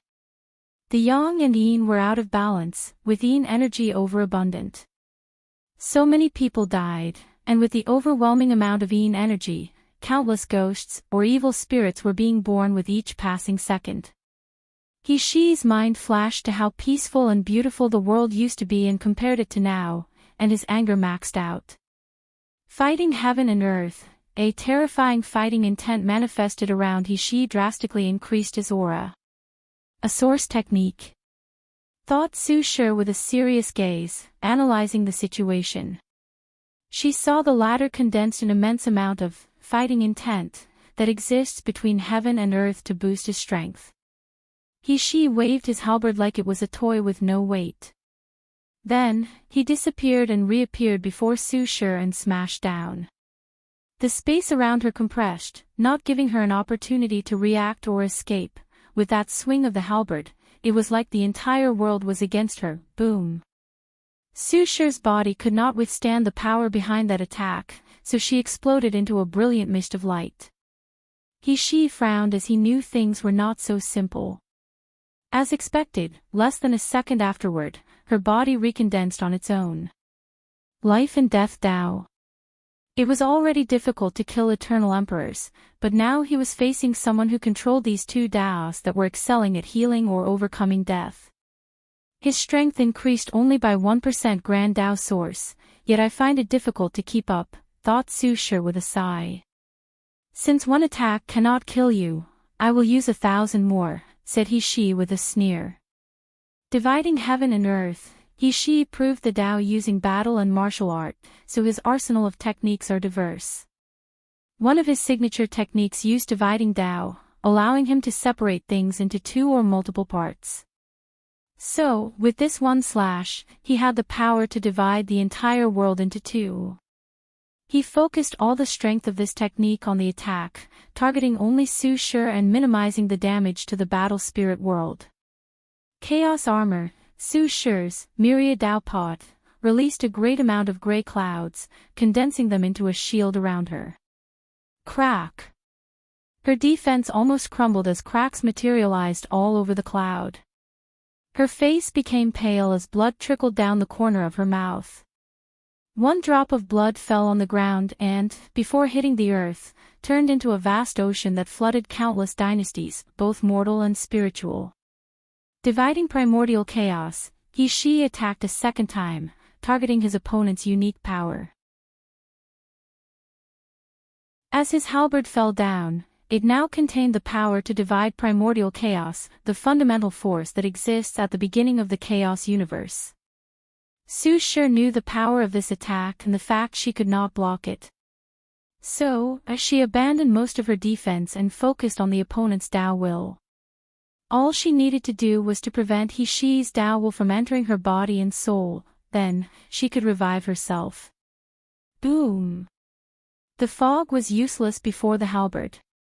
The myriad Tao pot flew into the distance with some scratches on its body. As for Su Shi's beautiful body, it exploded into a trillion scattered particles. Damn it, thought He-She, who knew he failed to kill his opponent. He secretly exhaled to calm down. Why haven't these guys opened the void battlefield yet? He took a brief moment to check the situation and noticed 4 potent aura in each of the other regions. Are they also attacked? A part of him felt relieved after knowing he was not the only one suffering. However, he also understood this was a targeted attack, and his enemy did not want other people to come to his aid. Su Shi reappeared from the drop of blood that fell on the ground. She looked at her opponent with great concentration. You should understand you are not my opponent. Why don't you save us both the effort and stop this pointless battle, said He-She calmly. Despite his overwhelming anger, he knew this was the best choice for the current situation. Killing a foreign eternal emperor was extremely difficult since he would need to erase her history, but that involved finding her identity first. Tell me who you are and who sent you, then our grudge will end. Do you think you're the only one with a source technique? Asked Su Shi with a sneer, making He-She frown. His first thought was that his opponent was bluffing. Source techniques are rare, but not the point he believed only he would have them. According to his analysis, his attacker is a young eternal, proving the Tao in this generation, meaning she should not have much time to create her own source technique. As for an existing technique from whatever factions she originated from, well, He-She believed that if she had such techniques, she would have used them as a primary Grand Tao boost at the beginning of the battle, unless her source technique was one of her trump cards. No, my assumptions are wrong. She cultivates time Tao, so she should have plenty of time to create a source technique. He immediately wanted to stop her, but it was too late. A mysterious aura emanated from Su Shi's body. Her closed eyes and facial expression displayed intense sadness and longing. What is this? Emotions? No, it should be an obsession. During their Tao discussion, the Heavenly Emperor said something that greatly resonated with Su Shi. According to him, there are a few things that can allow any individual to rebel against their fate and create miracles. The first one is unparalleled intelligence and wisdom, the second is unmatched willpower, the third is an unwavering Tao heart, and lastly, unrelenting obsessions. After hearing these words, Su Shi felt inspired, so she created a unique source technique called Seed of Obsession. She used her desire and obsession to revive her husband into a seed before nourishing it with the power of time. With the power of time, she can experience countless alternative timelines where she does everything possible to revive her husband but ultimately fails. However, no matter the trial and tribulation, she never stopped trying, thus nourishing her obsession. Cultivating this technique is extremely difficult and requires people who have deep desire or obsession. Furthermore, there is a flaw in this technique in which it's easy for people to be devilized as the obsession takes over their soul and spirit, turning them into mindless puppets only dedicated to completing their obsession. As the creator of this technique, even she is not immune to this possible side effect. As of now, this source technique only grants her an increase of 1.5% Grand Tao source, but there is still room for improvement. As long as she continues nourishing her obsession, the boost can reach a minimum of 5% and even reach a higher level. Additionally, this technique is also a great way to temper the state of mind and Tao heart. Su Shi opened her eyes, and they had turned completely pink. Her pot spewed more gray fog, which then condensed into a beautiful white sword. She instantly materialized before He-She, slashing down her weapon. True Death Sword. Su Shi's sword contained the power of true death, meaning she would kill her opponent's Tao body, soul, and even Tao. If she kills He-She with this sword, reviving himself even as an eternal emperor, will become 100 times more difficult and require as many resources. The battle god emperor knew the consequences of not blocking that sword. So, he reacted faster than he ever had in his entire life. Unfortunately, a river had manifested above him, freezing time for the entire world. So, he watched his death rapidly approaching. As a great emperor, he is semi-detached from space-time itself, hence his immortality or infinite lifespan, so his mind could still barely operate. I have no choice now, he thought as he used one of his trump cards. 5 spots of light appeared on his body, focusing on the upper and lower torso area. A terrifying aura emanated from he as his fleshly body suddenly increased drastically, breaking into the infant fiend god realm. Bang! He flew away, crashing into the earth, generating a terrifying force that could annihilate the entire central region. Luckily, he reacted swiftly and used his soul to quell the destructive force his landing created. He coughed a mouthful of blood, but he did not care about that. His armor was broken, leaving a deep wound on his chest that was pulsating with black energy. Her Tao will, thought he with an ugly expression. His opponent successfully planted their Tao will inside his body, and it was a strange one, too. He could feel the will was constantly exuding waves or fluctuations, making it difficult for others to remove or influence it. In other words, he's current injury is considered a Tao injury, and it's not something he can easily deal with. What were these 5 lights? Thought Su Shi, analyzing the situation. Did he refine his 5 internal organs with 5 spirits of the 5 elements attributes? That's the only explanation she could come up with, but she did not understand why he's body was so weak with such a technique. Unless whatever technique he is using is not finished yet, or it can only temporarily boost his fleshly body. She glanced at him, analyzing every detail. His aura is weird.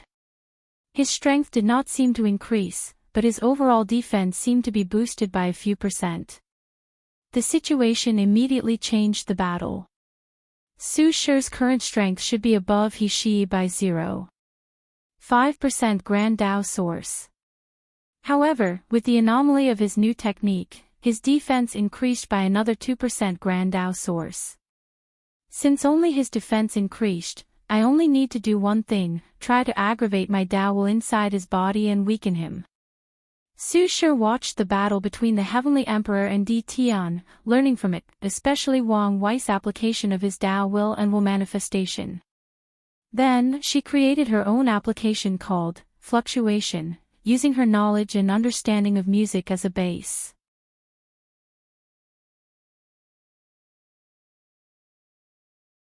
"946 True Purpose Boom.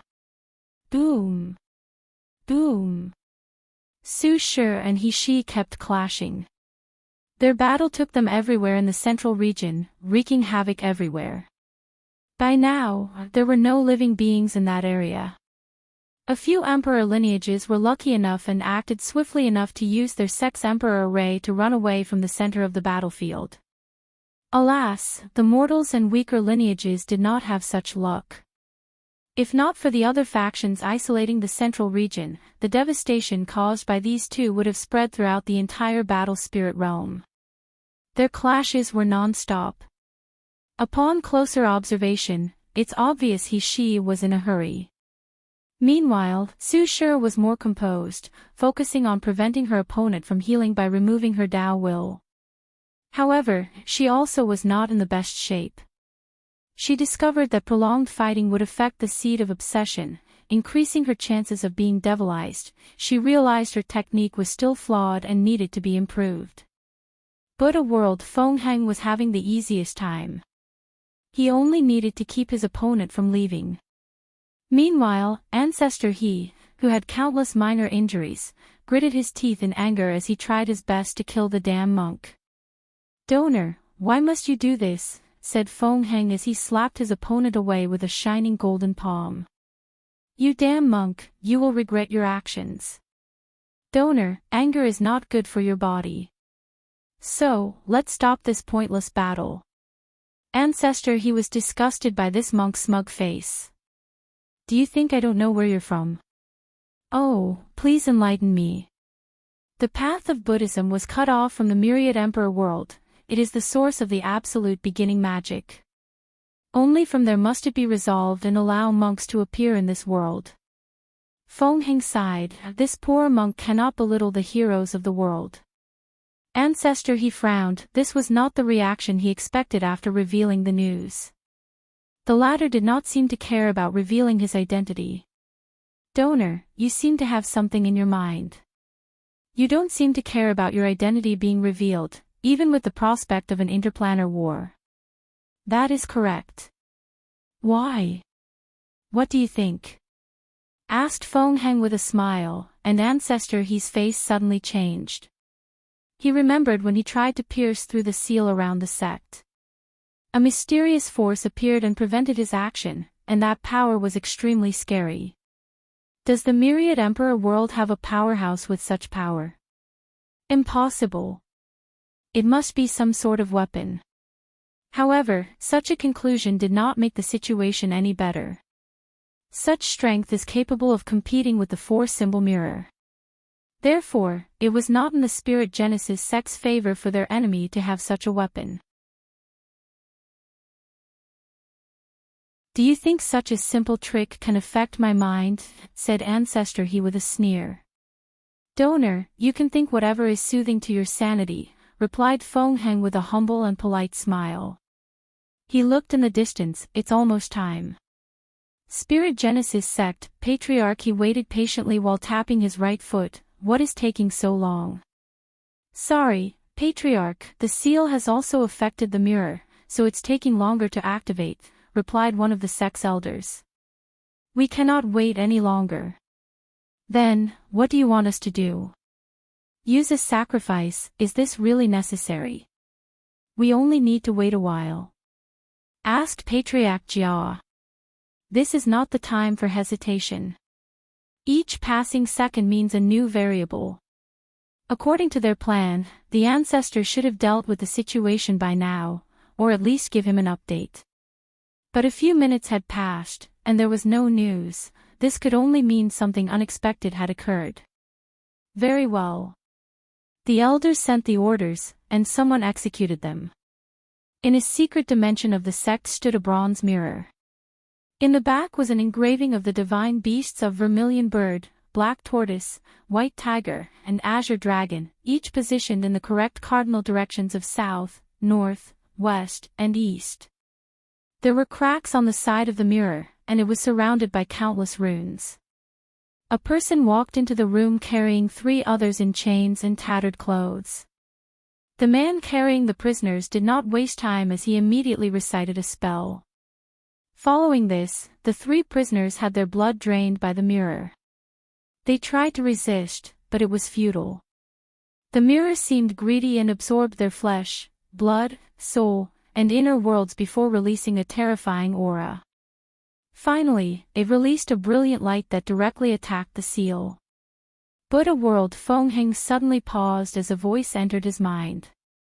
Then, without hesitation, he attacked Ancestor He with all his strength. He borrowed the strength of the Buddha world, giving him a blessing of 2% Grand Tao source. Central region, Su Shi received the same message. Afterward, she did something surprising, she allowed He Shi's attack to hit her. Her body exploded into countless particles, and she never appeared again. Run away. Damn it, roared He Shi, who swore this was far from over. Then, his face turned ugly as he saw a colossal hand descending from the sky. He felt powerless before that hand. Immediately, He Shi knew the people behind this attack.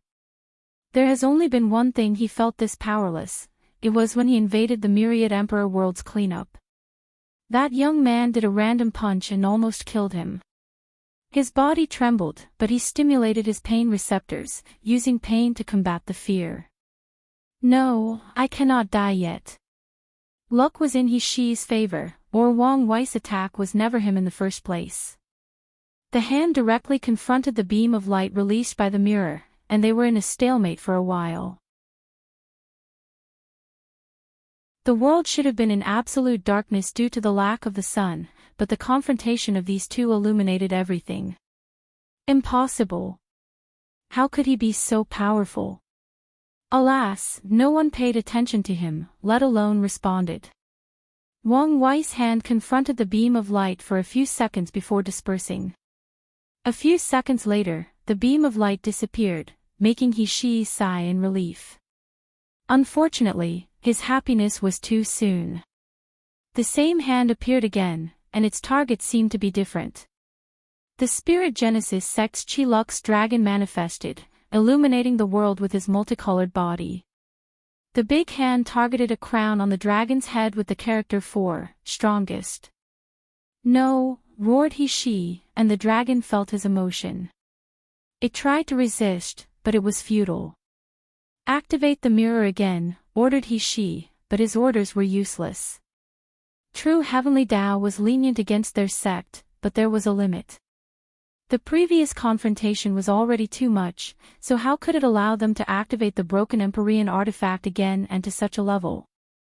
Therefore, Wang Wei easily stripped the title of the strongest sect from the Spirit Genesis sect.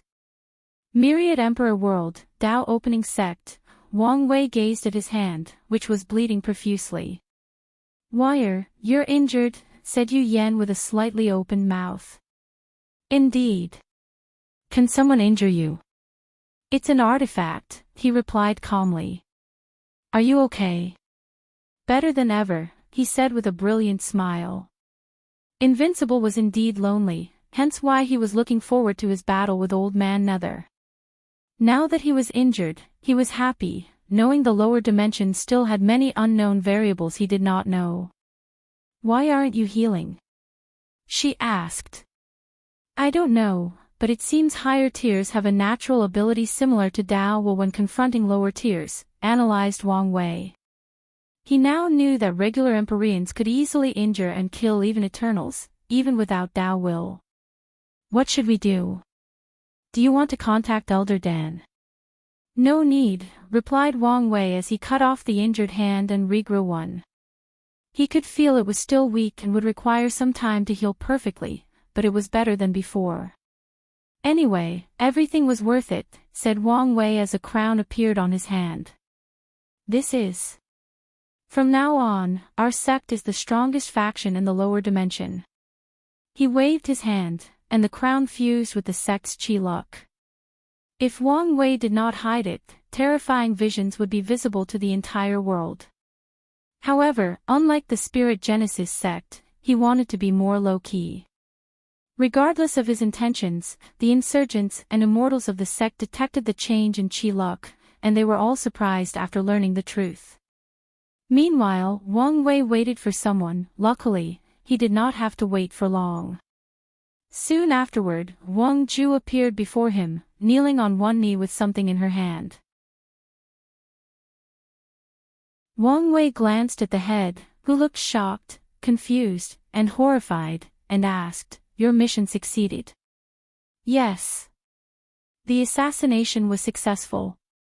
Did you encounter any problem? None at all. Wang Wei nodded. After killing the injured immortal sovereign of the Spirit Genesis sect, their sect's foundation was further weakened.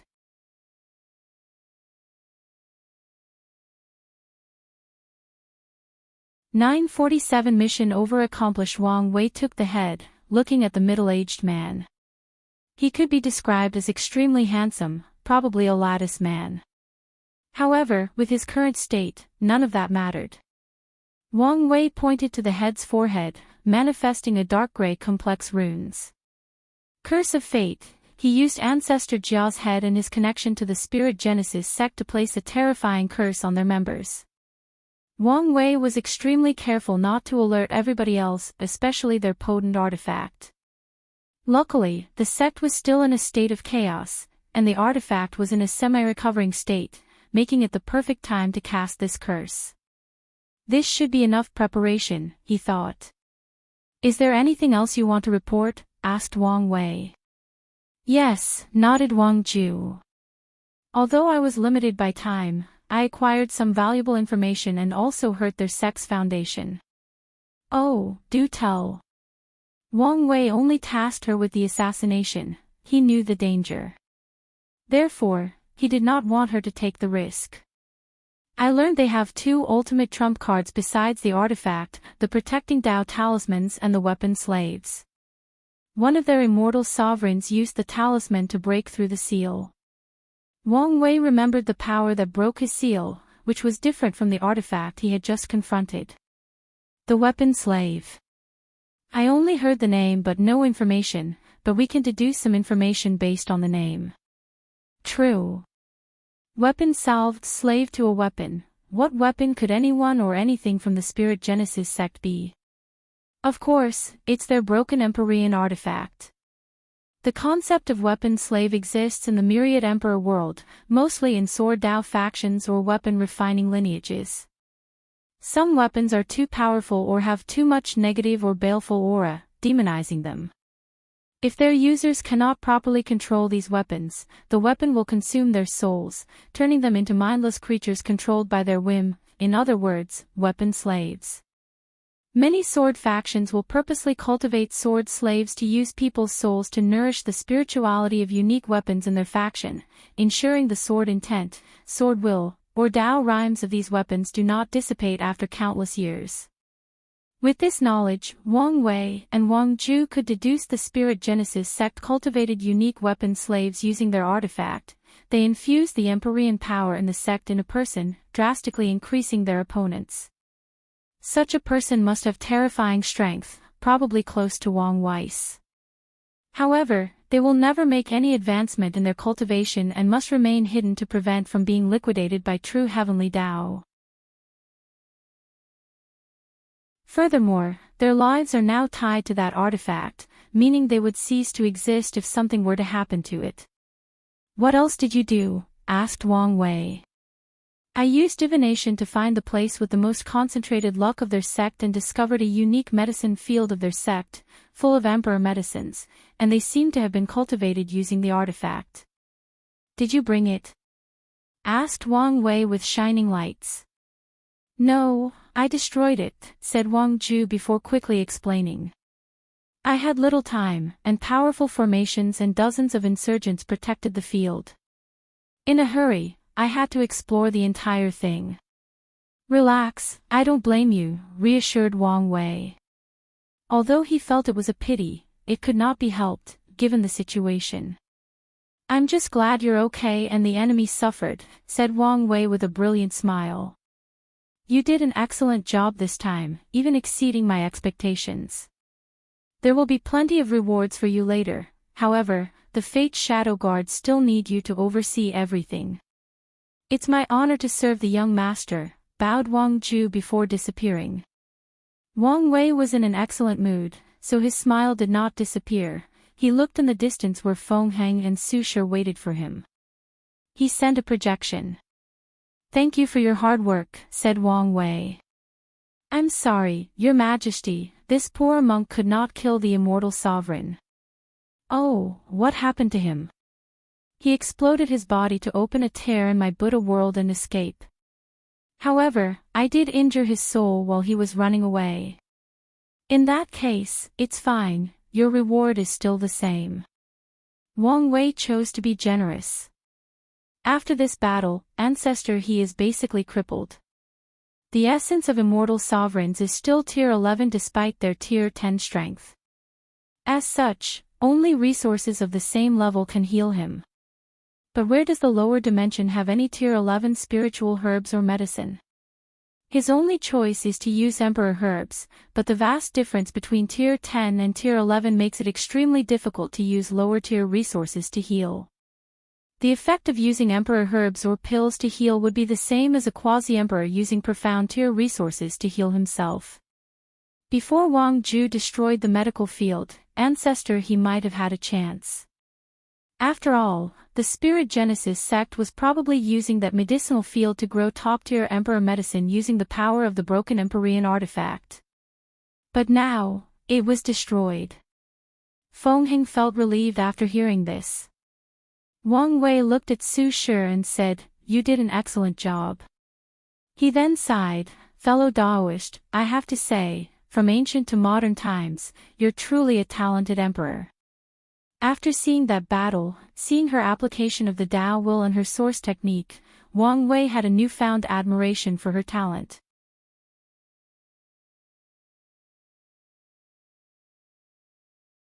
One of the reasons he has his achievements today is because he had someone like Di Tian pushing him to be better than he thought he could.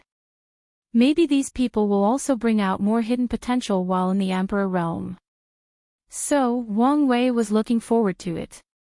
Back at home, Wang Wei sensed something and looked in one direction. Ancestor Wuxia is coming out of his retreat soon. Let's have a drink with that old man.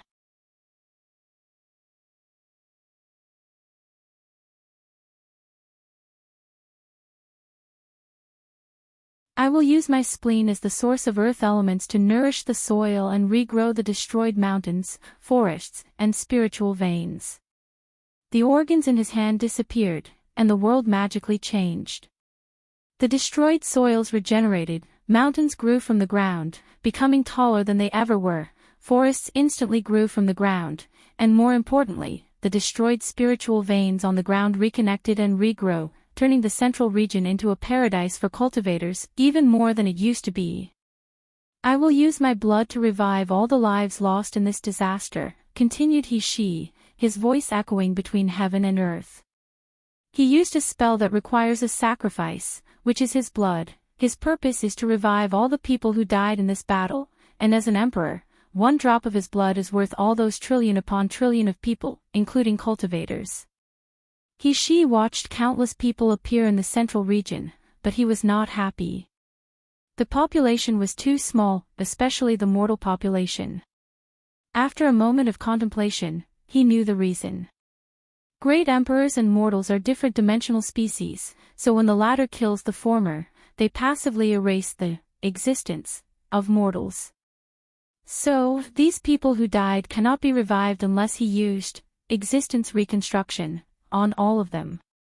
I need to replenish the mortal population as soon as possible. I will send someone to get them from the lower realm, thought he. As for the cultivators who died, he knew he had to suffer this loss. The Spirit Genesis sect surrounded itself with allies and people who were obedient to their rules. As such, all their political allies gathered in the central region, resulting in 99% of them dying in this catastrophe. Su Shi made sure that none of these emperor lineages would survive even under the protection of their emperor arrays and artifacts. He exhaled calmly. Previously, his plan only reached this far. However, he realized this was an opportunity to stabilize the chi luck of the sect. So, he decided to continue. Anyway, his sacrifice was minimal to him. As long as he does not let Su Shi's Tao will spread, it won't take him long to regrow these organs. I will use my liver, the source wood elements, to replenish the flora of heaven and earth. His booming voice appeared in the ears of every living creature like the whisper of an intimate friend. Afterward, many spiritual medicines or herbs destroyed in the previous battle regrow. They ranged from the lowest rank to the quasi-emperor tier. I will use my lung, the source of metal elements, to make up for the lost ores and metals between heaven and earth. Countless spiritual ores, veins or mines grew all across the central region, replenishing the lost to the world. I will use my kidney, the source of all water elements, to nourish everything between heaven and earth. Water is often called the source of life that can nourish all things. So, with Shi's actions, the entire central region underwent a baptism, nourishing all the newly revived creatures, nourishing the soil, the trees, the mountains, and even the veins underneath the earth. I will use my left as the source of the most yin to remove the resentment from this calamity. Without hesitation, Shi dug out his left eye and sacrificed it. Too many people died in the battle, making the resentment almost substantial. If not dealt with properly, it could fuse with the spiritual chi between heaven and earth, making it easier for cultivators to be devilized and lose their minds, turning into mindless agents of slaughter. Shi raised his right hand to his back, pulling out something, his spine. Finally, I will use my spine to support heaven and earth. From now on, even quasi-emperors cannot break the void during battle. The whole world trembled for a moment as the space was reinforced to an unimaginable level. From now on, an eternal emperor's spine will be the source of power in the battle spirit world space, changing the world for the better. As soon as he finished, the sky changed as countless visions manifested. Then, a voice echoed throughout the entire world, "Thank you to the great emperor for saving all sentient beings and achieving great merit." All the mortals of the battle spirit world seemed to have this single thought embedded into their minds by heaven and earth, so they knelt on the ground and kowtowed while chanting these words repeatedly. "Ha! The power of incense," thought he, who did not expect to have such a benefit. With such quantity, his cultivation should take a small step forward. "I guess my actions were worth it," he thought as he looked at the sky. After the visions ended, a glowing purple orb descended from heaven to his hand. Heavenly Tao rewarded him with purple merit for his contribution. He was excited but controlled his emotions. He still needed to check whether he accomplished his main objective. So, he checked the sect's Chi-Luck dragon without hesitation. He saw the previously proud dragon had lost countless scales, and its body was bleeding. However, its aura was no longer as majestic and mighty as it used to be. Luckily, a new power manifested out of nowhere and healed a few of the wounds. Furthermore, the continuous declining aura had drastically reduced its speed. This is enough for now to stabilize the situation. Now, it's time for the next step. She disappeared, returning to the sect. Myriad Emperor World Wang Wei, who was drinking alone, sighed. This she is truly not simple. In such a short time, he came up with such a method to stabilize the sect's luck. No talent who can prove the Tao is simple. Even if they were, the process slowly rises to the top, and trampling on others will change anyone. Furthermore, anyone who has witnessed the very source or origin of the Tao will never see the world in a simple manner. In other words, any great emperor is destined to be extraordinary from other cultivators. So far, you've caught my attention. Then, let's see if you'll become a worthy adversary, muttered before continuing to drink. Without Li Jun to accompany him to drink, he felt lonely. Luckily, he only had to wait a few days for ancestor Wuxia to have a drinking buddy.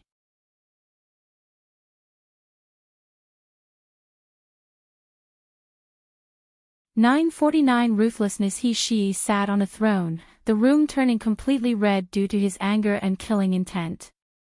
The situation seemed aggravated because he had no shirt, a gushing wound on his torso, and was missing one eye. The elders, disciples, and even his own father trembled because of his terrifying aura. Ancestor He's soul became slighter and weaker as he resisted the pressure from the latter's aura in such a terrible state. In this atmosphere, no one dared say anything, especially since they knew their mistake. The sect master found a way to stabilize the Chi-Luck of the sect, but after returning, he learned that they had lost two of their greatest foundations. She was truly outraged. He thought the situation did not get any worse than losing their strongest sect title, but he was wrong. They lost an immortal sovereign, the other was crippled, and finally, they lost their most precious medicine garden. That garden has been with the sect for billions of years, and it was extremely arduous to cultivate. It's not a simple thing to mobilize the power from the four-symbol mirror, and once they succeed, it's usually a very tiny portion. However, the medicine grown in that garden contained the purest and most potent power from the mirror. The sect only has two immortal sovereigns, but that's only because of the balance mechanism of true heavenly Tao.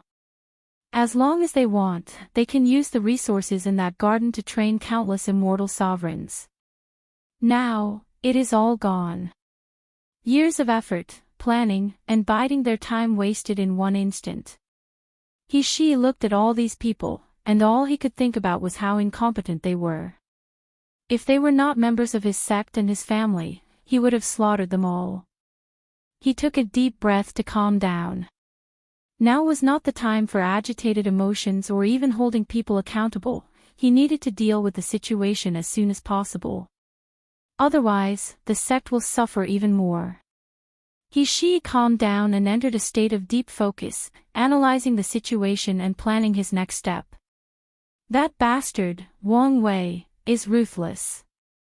He did all these to weaken the sect and have justification to take our title.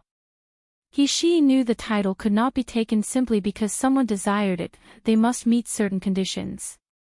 Given how easily he took it, it meant not only was our sect drastically weakened, but the Dao opening sect must have improved exponentially. However, how could they become so powerful? According to their sect's understanding of the Dao opening sect, they were a top faction in the lower dimension.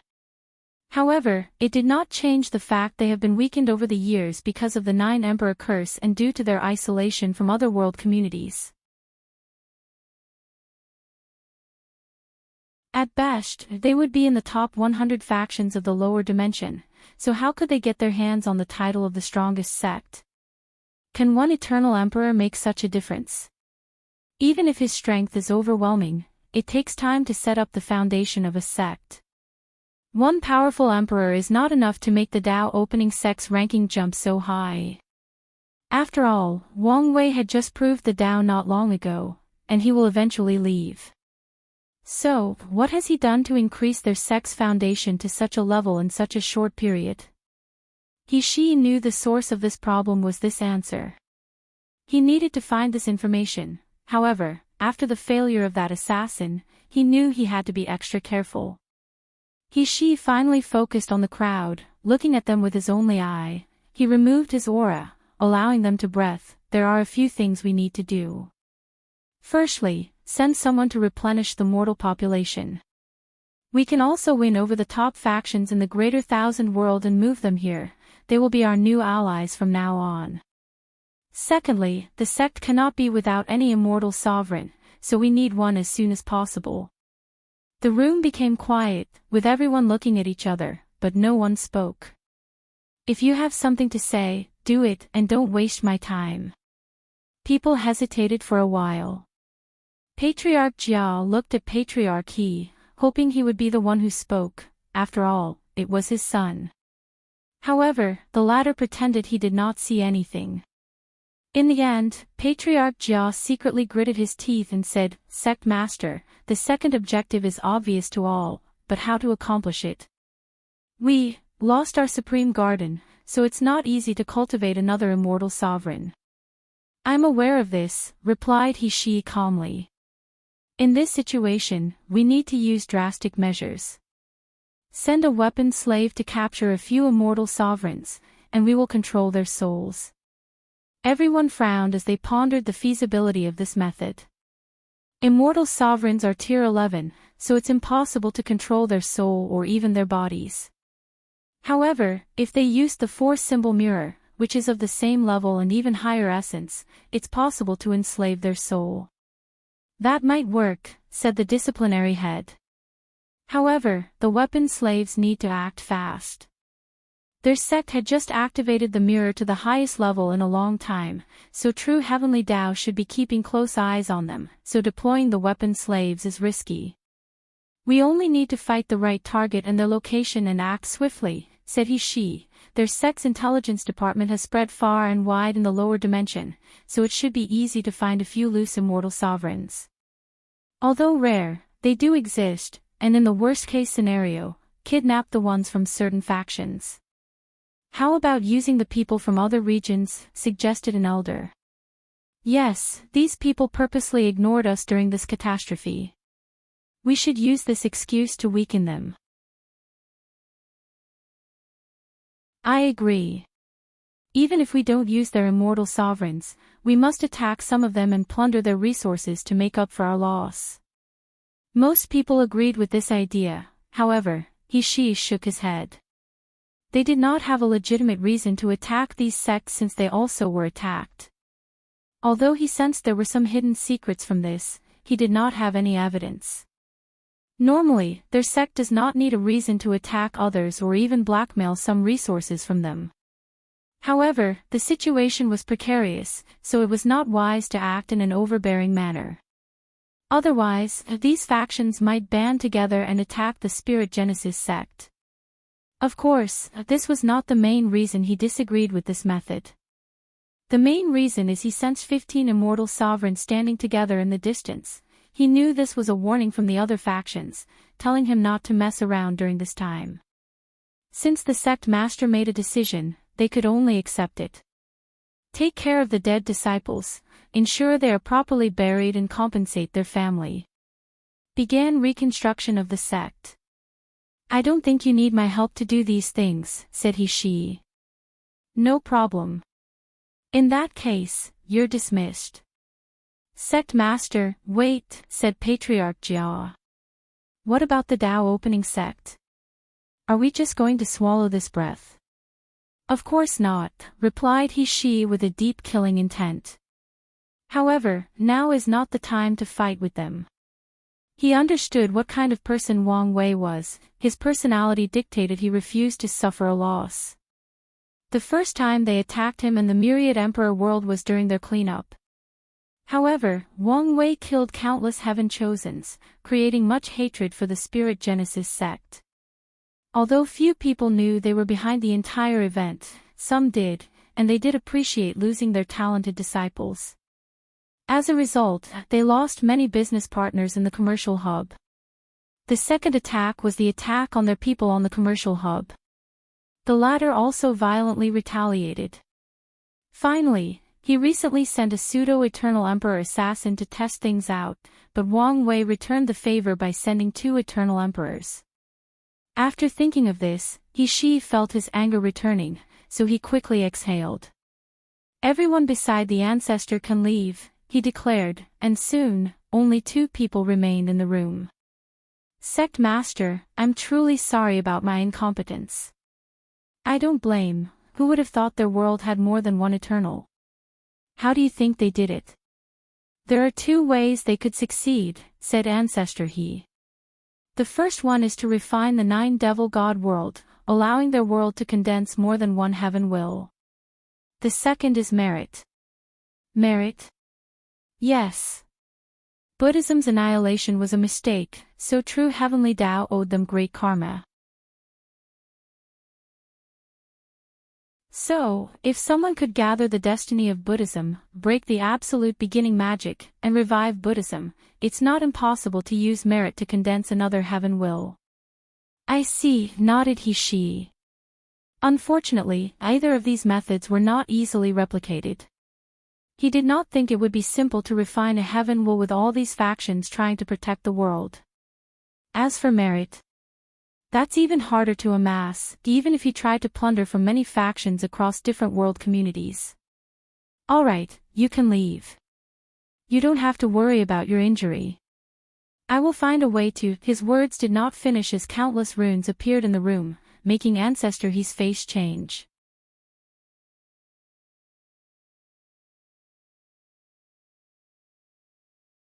"950 Farewell, Sect Master, what is the meaning of this?" Although a powerful formation surrounded him, Ancestor He calmed down and analyzed the situation.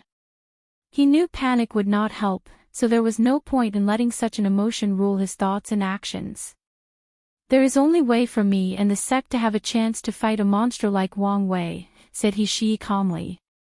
Ancestor suddenly thought of something, and his face became ugly. You want to refine me as the mirror spirit? Exactly. Only a tier 11 soul can become its main spirit, thus healing some of its damage. Afterward, it will be easier for me to control this powerful artifact. Ancestor He's face was ugly to look at. The idea of refining a weapon spirit for the 4-symbol mirror existed for a long time, but he always opposed the idea. Why don't you use one of your captured immortal sovereigns? You know why, replied he, and Ancestor He felt despair. He hoped the latter did not know that information, but he was wrong. For countless generations, he and Jia clans secretly nourished the mirror with their blood, creating a bloodline linked to it. Their attempt was to find a better way to control it but also as a backup against the sectarian faction. As such, only someone with the He and Jia bloodline can sacrifice themselves and become the spirit. Ancestor, he suddenly laughed maniacally as a look of understanding dawned on him. I see. I always suspected why old Jia's injury never healed despite the sect's ability, but now I understand. You people have been planning this for a long time. Now that he thought of it, he realized the sect used too many excuses not to heal old Jia. He only had mild suspicions, but there were no obvious signs, no matter how he searched, therefore he did not pay too much attention to this. He regretted his actions. My original intention was to convince Ancestor Jia. He cared more about the sect's well-being and was willing to sacrifice. Furthermore, you are from my clan, so I wanted to spare you. Sadly, the plan cannot keep up, explained he, his demeanor extremely calm compared to his previous rage and anger. I am your teacher. Don't you feel any guilt? You taught me to do whatever is necessary to protect the sect and ensure it thrives. I'm only doing things according to your teaching. No, you're doing it for your own selfish motive, replied Ancestor He with a sneer. A part of me is, nodded he, surprising Ancestor He for his frankness. I have suffered too much at Wang Wei's hands, and I can feel he might become my heart demon if things continue. Ancestor He was once again surprised. Anyone who can become an eternal emperor has the best Dao heart amongst an entire generation, not to mention an eternal supreme like he.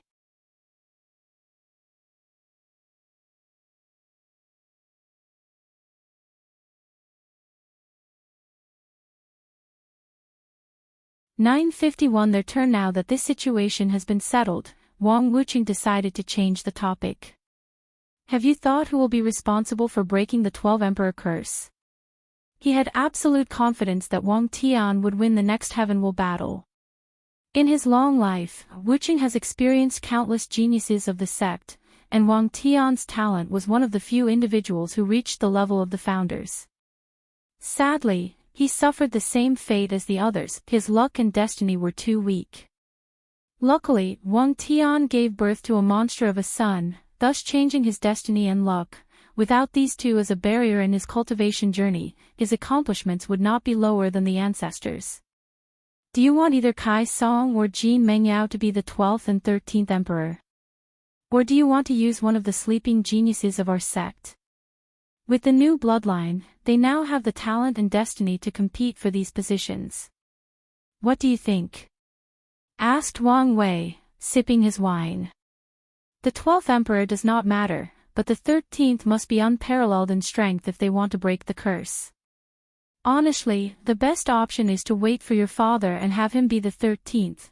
Wang Wei agreed with this idea. Unfortunately, due to his mother's situation and other factors, his factor cannot wait for so long. If I were to choose between these two, I think Kai Song is the best for the 13th, continued Wuqing. However, personally, I would recommend Li Wenling. Oh, who is that? He's a heaven chosen from the Middle Emperor era, explained Wuqing.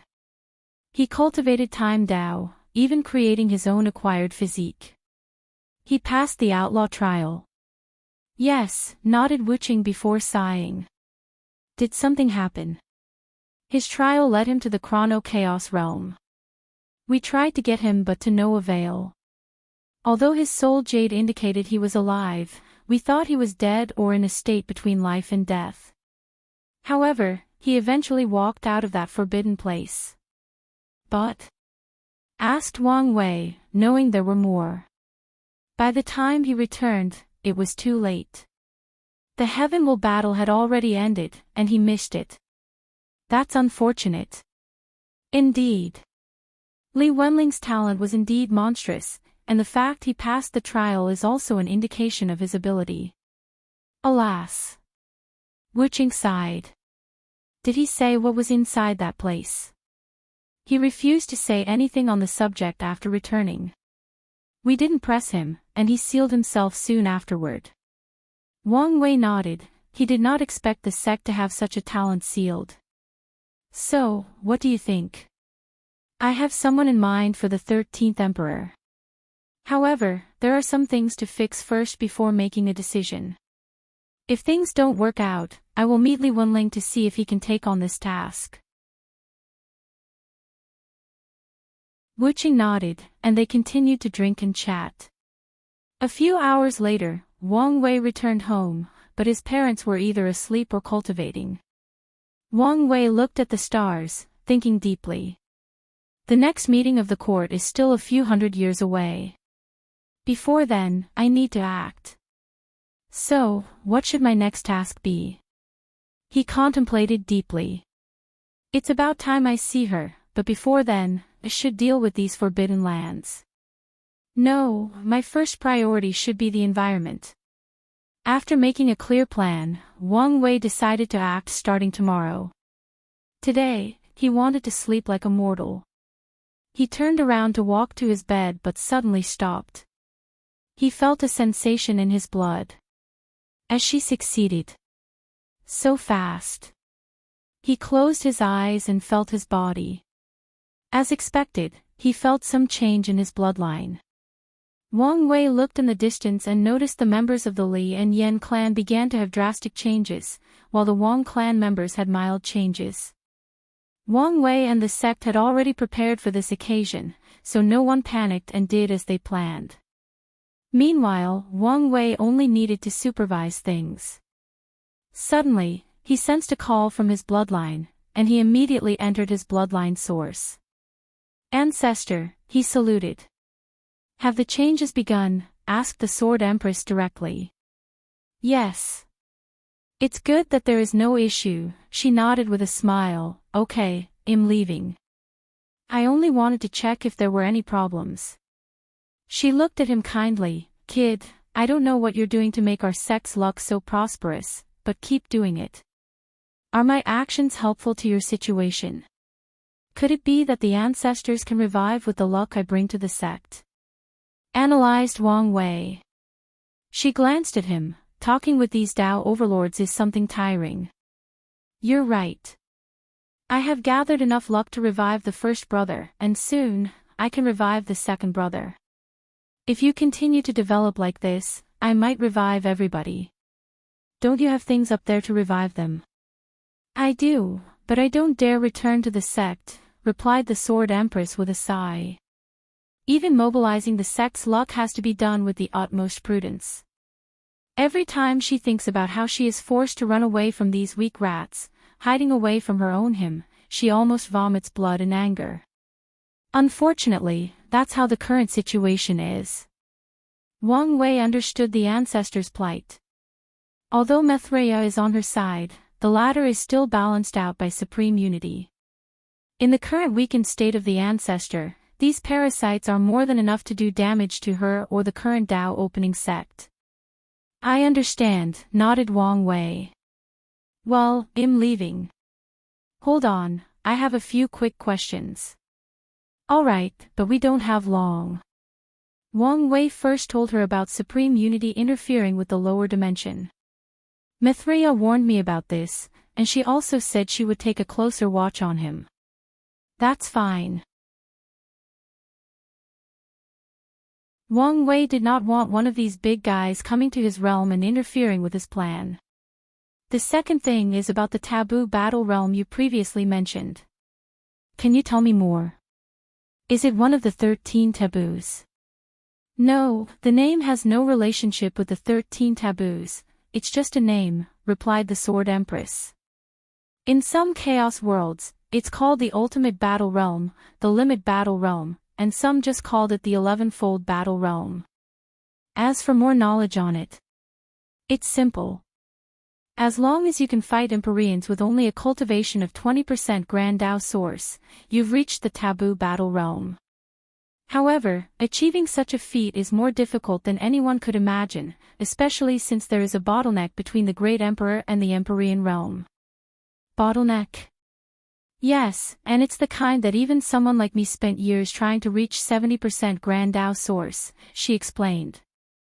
Back then, we did not have the foundation we have now, so we could not access the rare cultivation resources that can help with that bottleneck. I see. I don't know about the taboo battle realm, so I can't help you much.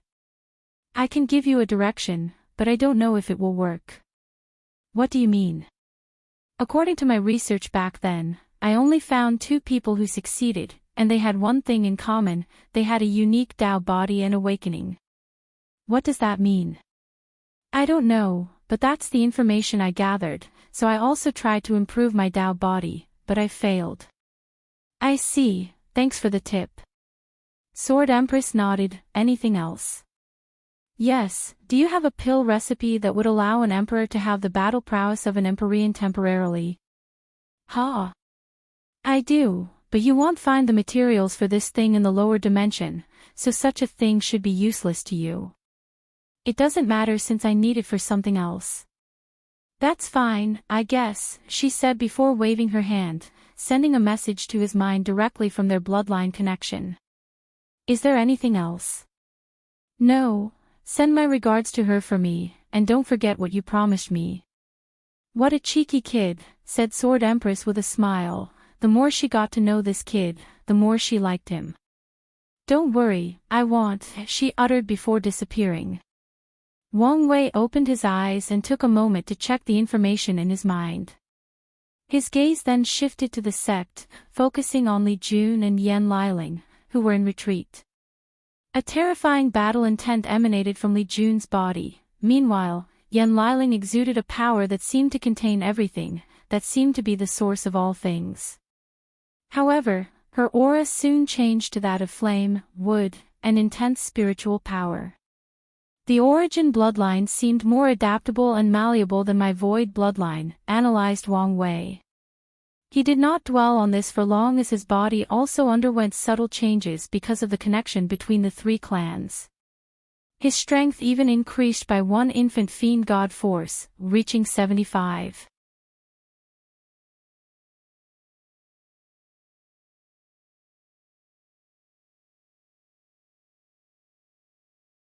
Too much energy will be released from the source chi space, causing damage to the world and the people in it.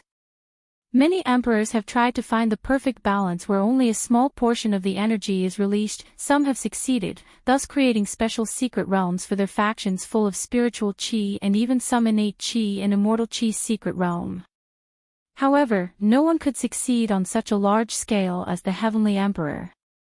Wang Wei did not know what these people were thinking, however, it did not matter since he was too focused on his work.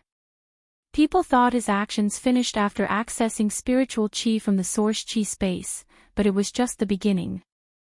The 5 flowers' purpose is not only to take energy but also to compress it into innate chi. So, under the entire world's watch, the spiritual chi between heaven and earth and all 5 continents drastically increased at a speed noticeable by even the lowest cultivator.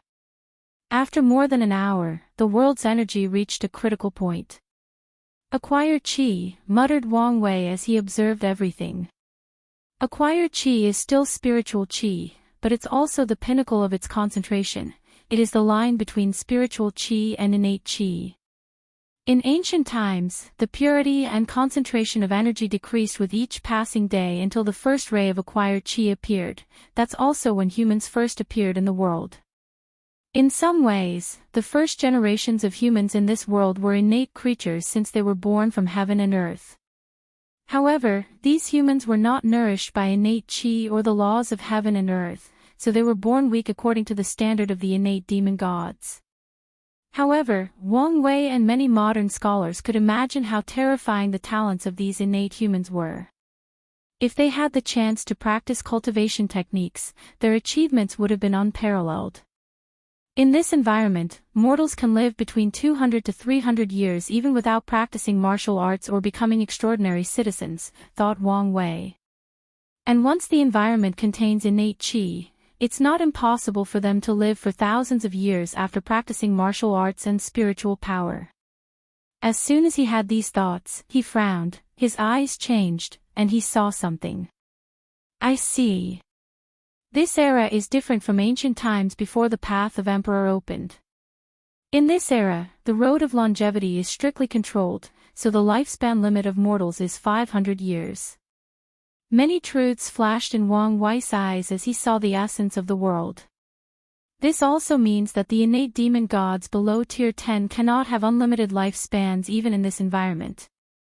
Even humans who awakened innate laws will only have longer lifespans than expected, but they cannot be immortal unless they become primarchs. Wang Wei became jealous of these ancient creatures for a moment. They could so easily achieve immortality, albeit a conditional one.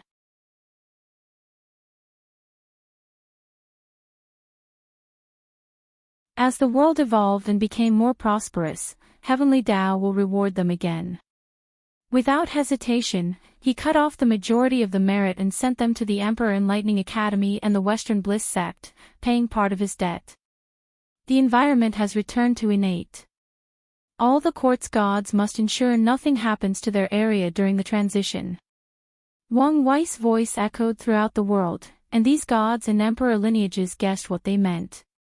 The entire world was about to experience drastic change due to the introduction of innate qi.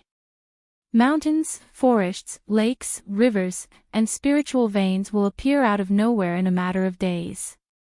Already existing mountains will grow taller, and more earthquakes, volcano eruptions, hurricanes, and tsunamis will occur as new spiritual materials begin to grow rapidly in dangerous areas that can affect the weather.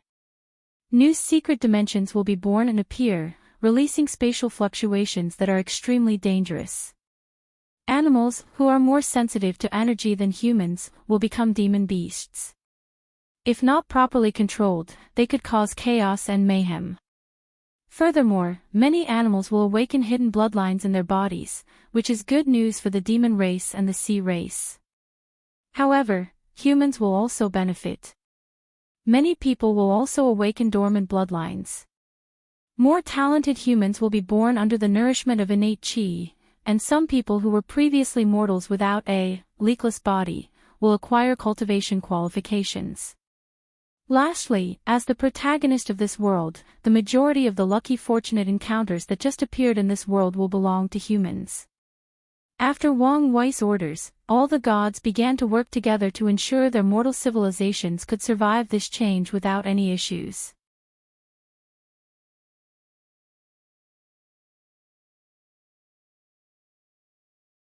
(953) Comparing the two systems. After instructing the sect's people to deal with the current situation, Wang Wei returned home as he had a few things to do.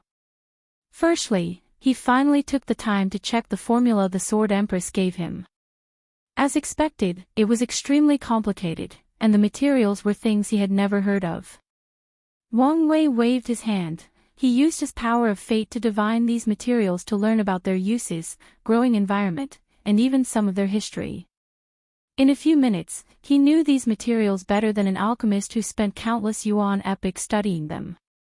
This went better than I expected, muttered Wang Wei. The next step was to stimulate refining this pill in his mind.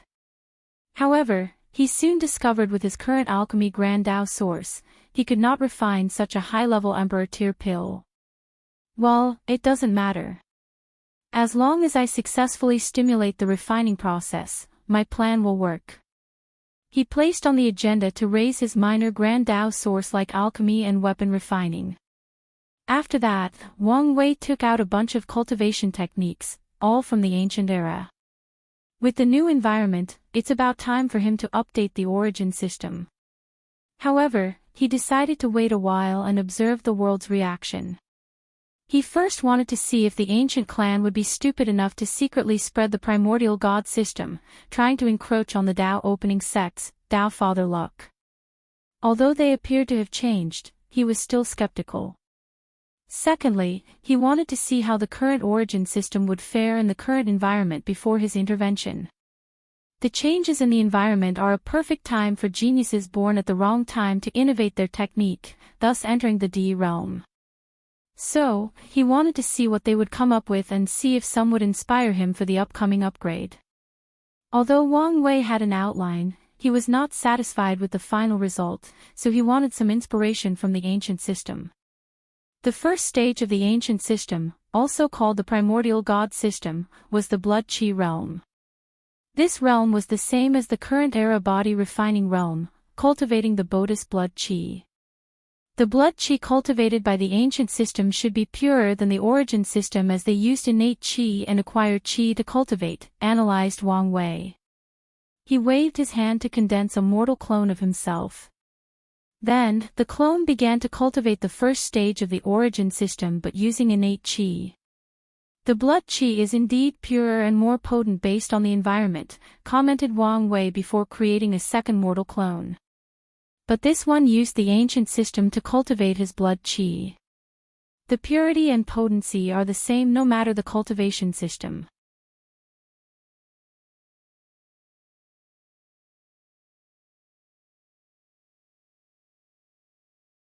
The system's version of the quasi-emperor realm was once the law body reached a certain size and its power reached beyond the normal law body or supreme realm. The clones' confrontation in these two realms was also relatively equal. Wang Wei preferred the ancient system at the supreme realm as the body of a supreme is too weak and fragile before they fuse with their dharma body. However, the strength of each system was relatively the same. Each has their own advantage, commented Wang Wei. In the early stages, the ancient system had a clear advantage. In the middle stages, the origin system only shines because of the innate talent and suicide method of the good fortune flame. However, I'm not a big fan of the ancient system because of their over-reliance on bloodline. The origin system's law path is better, in my opinion, than the ancient system. However, it's worth learning how the ancient system became extremely in tune with the law at Tier 7. In the law path, the ancient system relies more on better control supplemented by a powerful body. Meanwhile, the origin system focuses more on a deeper understanding of the law and sublimating it. I have many ideas on how to improve the origin system, but let's wait. Maybe I can find more inspirations from the genesis of this era and from other cultivation systems.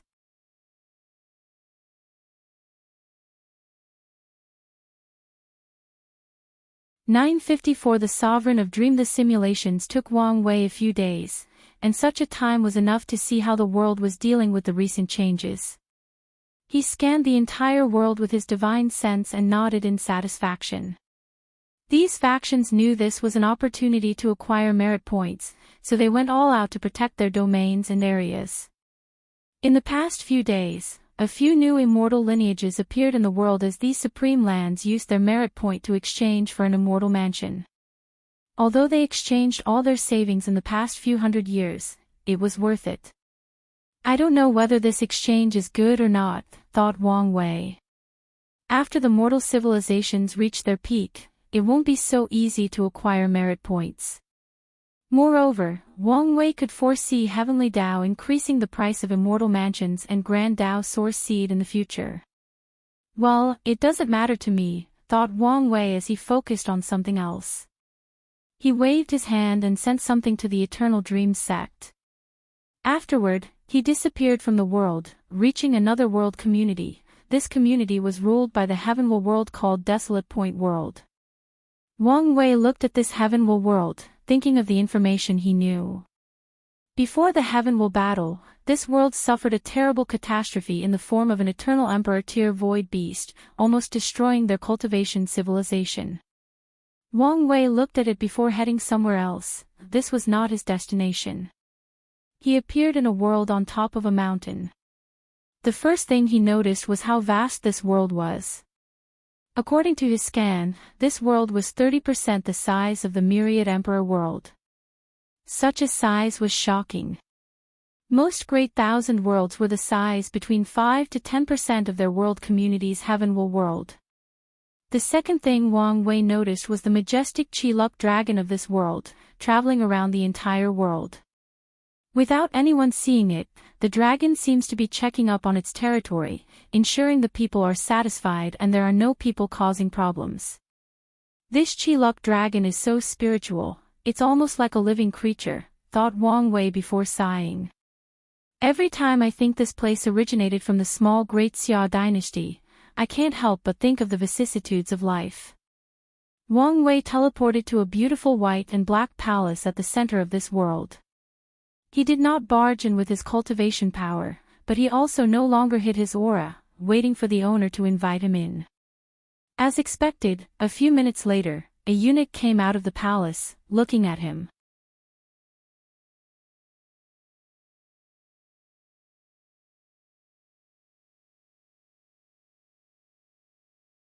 So, one day, while Dong Lifan was planning the next territory to take over, a giant palm descended from the heavens.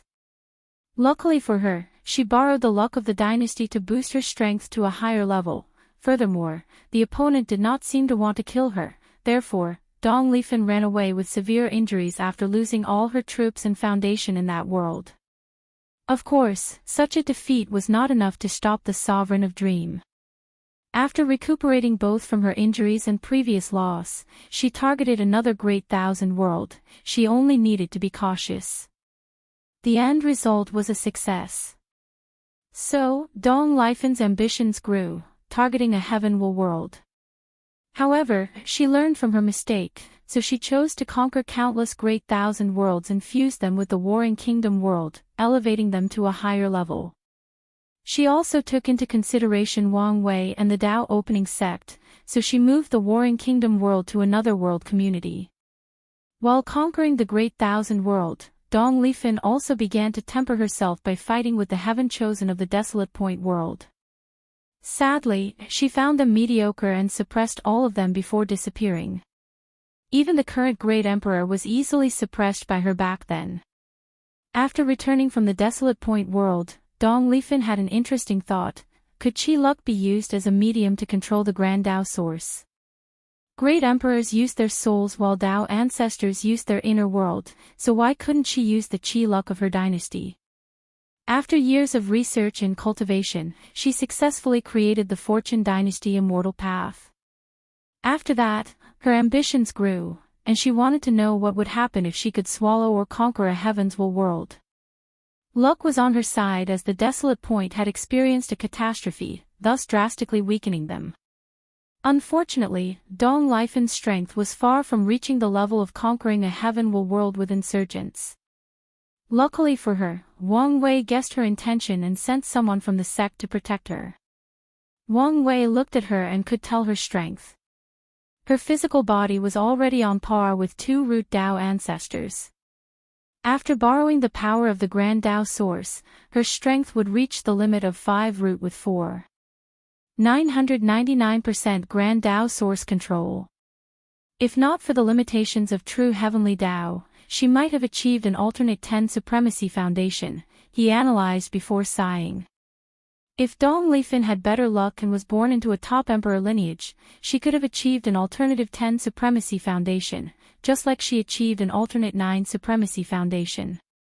Her faction only needed to help her destroy a weak heaven will at all costs, allowing her to swallow it.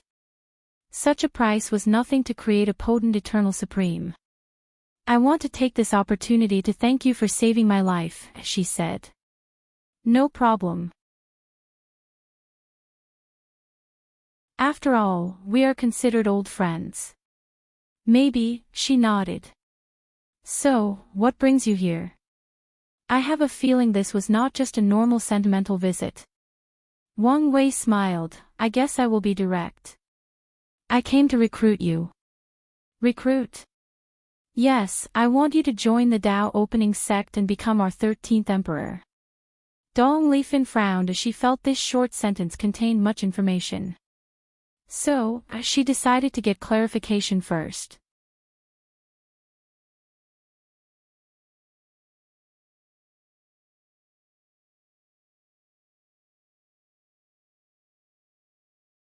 However, what happened? I realized I had long accomplished that goal. Even worse, my ambitions and greed often led my people to danger. So, you've let go. You could say that. So, what are you pursuing now? I just want to be happy, she replied calmly. Wang Wei swirled his tea before taking a sip. A simple goal, but not easily achieved. Yes, agreed Dong Lifan, looking him in the eyes. The cultivation world is cruel. Even if I step out from the world, at any moment, someone could come to ruin my happiness. So, you need strength to protect your happiness. Wang Wei resonated with that sentiment. His desire is only to be free from all constraints and fetters. However, his desire opposed the very nature of society, which is full of rules and regulations.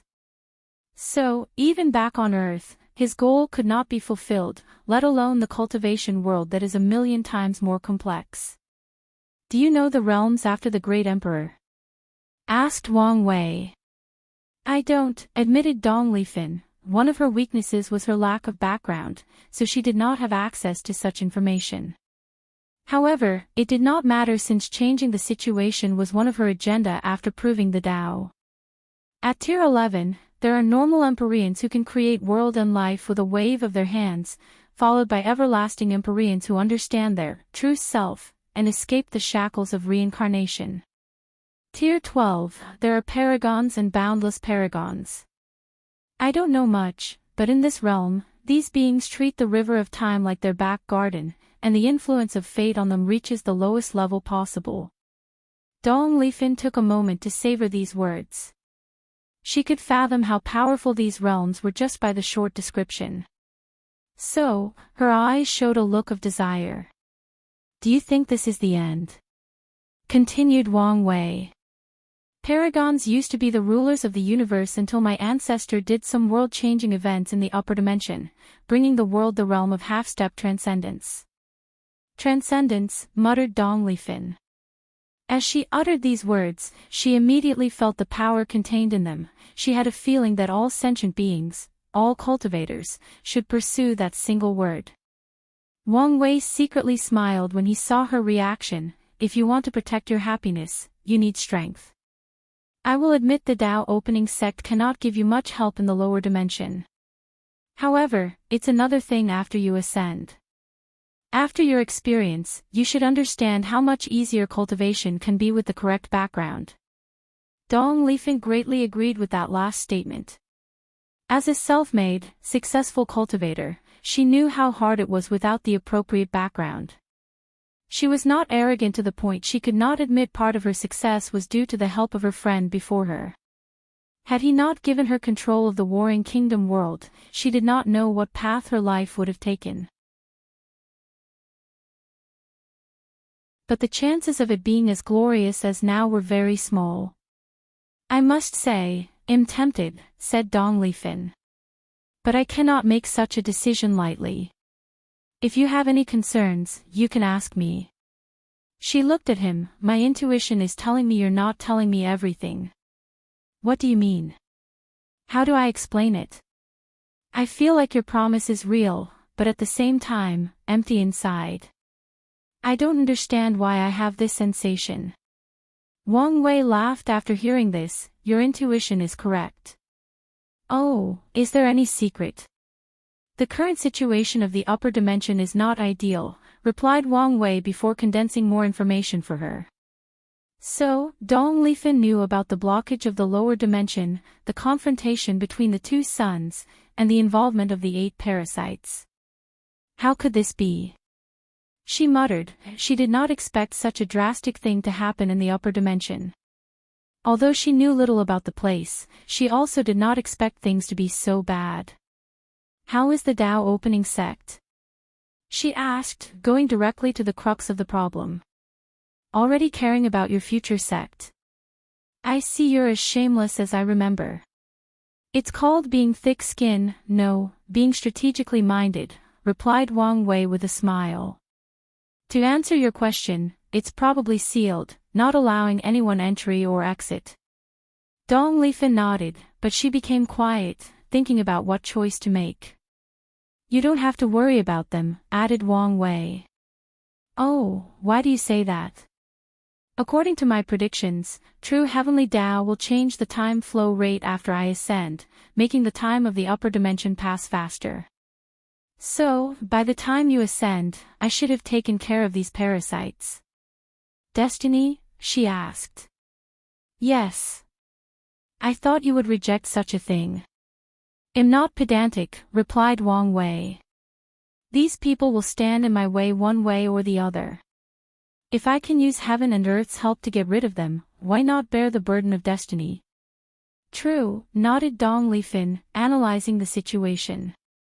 Changing the time flow rate is a good move to prevent the lower dimension from being too affected by this battle. If these 7 individuals are not dealt with, more great emperors from the lower dimension will ascend and get entangled in this messy situation. So, it's best to deal with them as soon as possible and reduce their influence.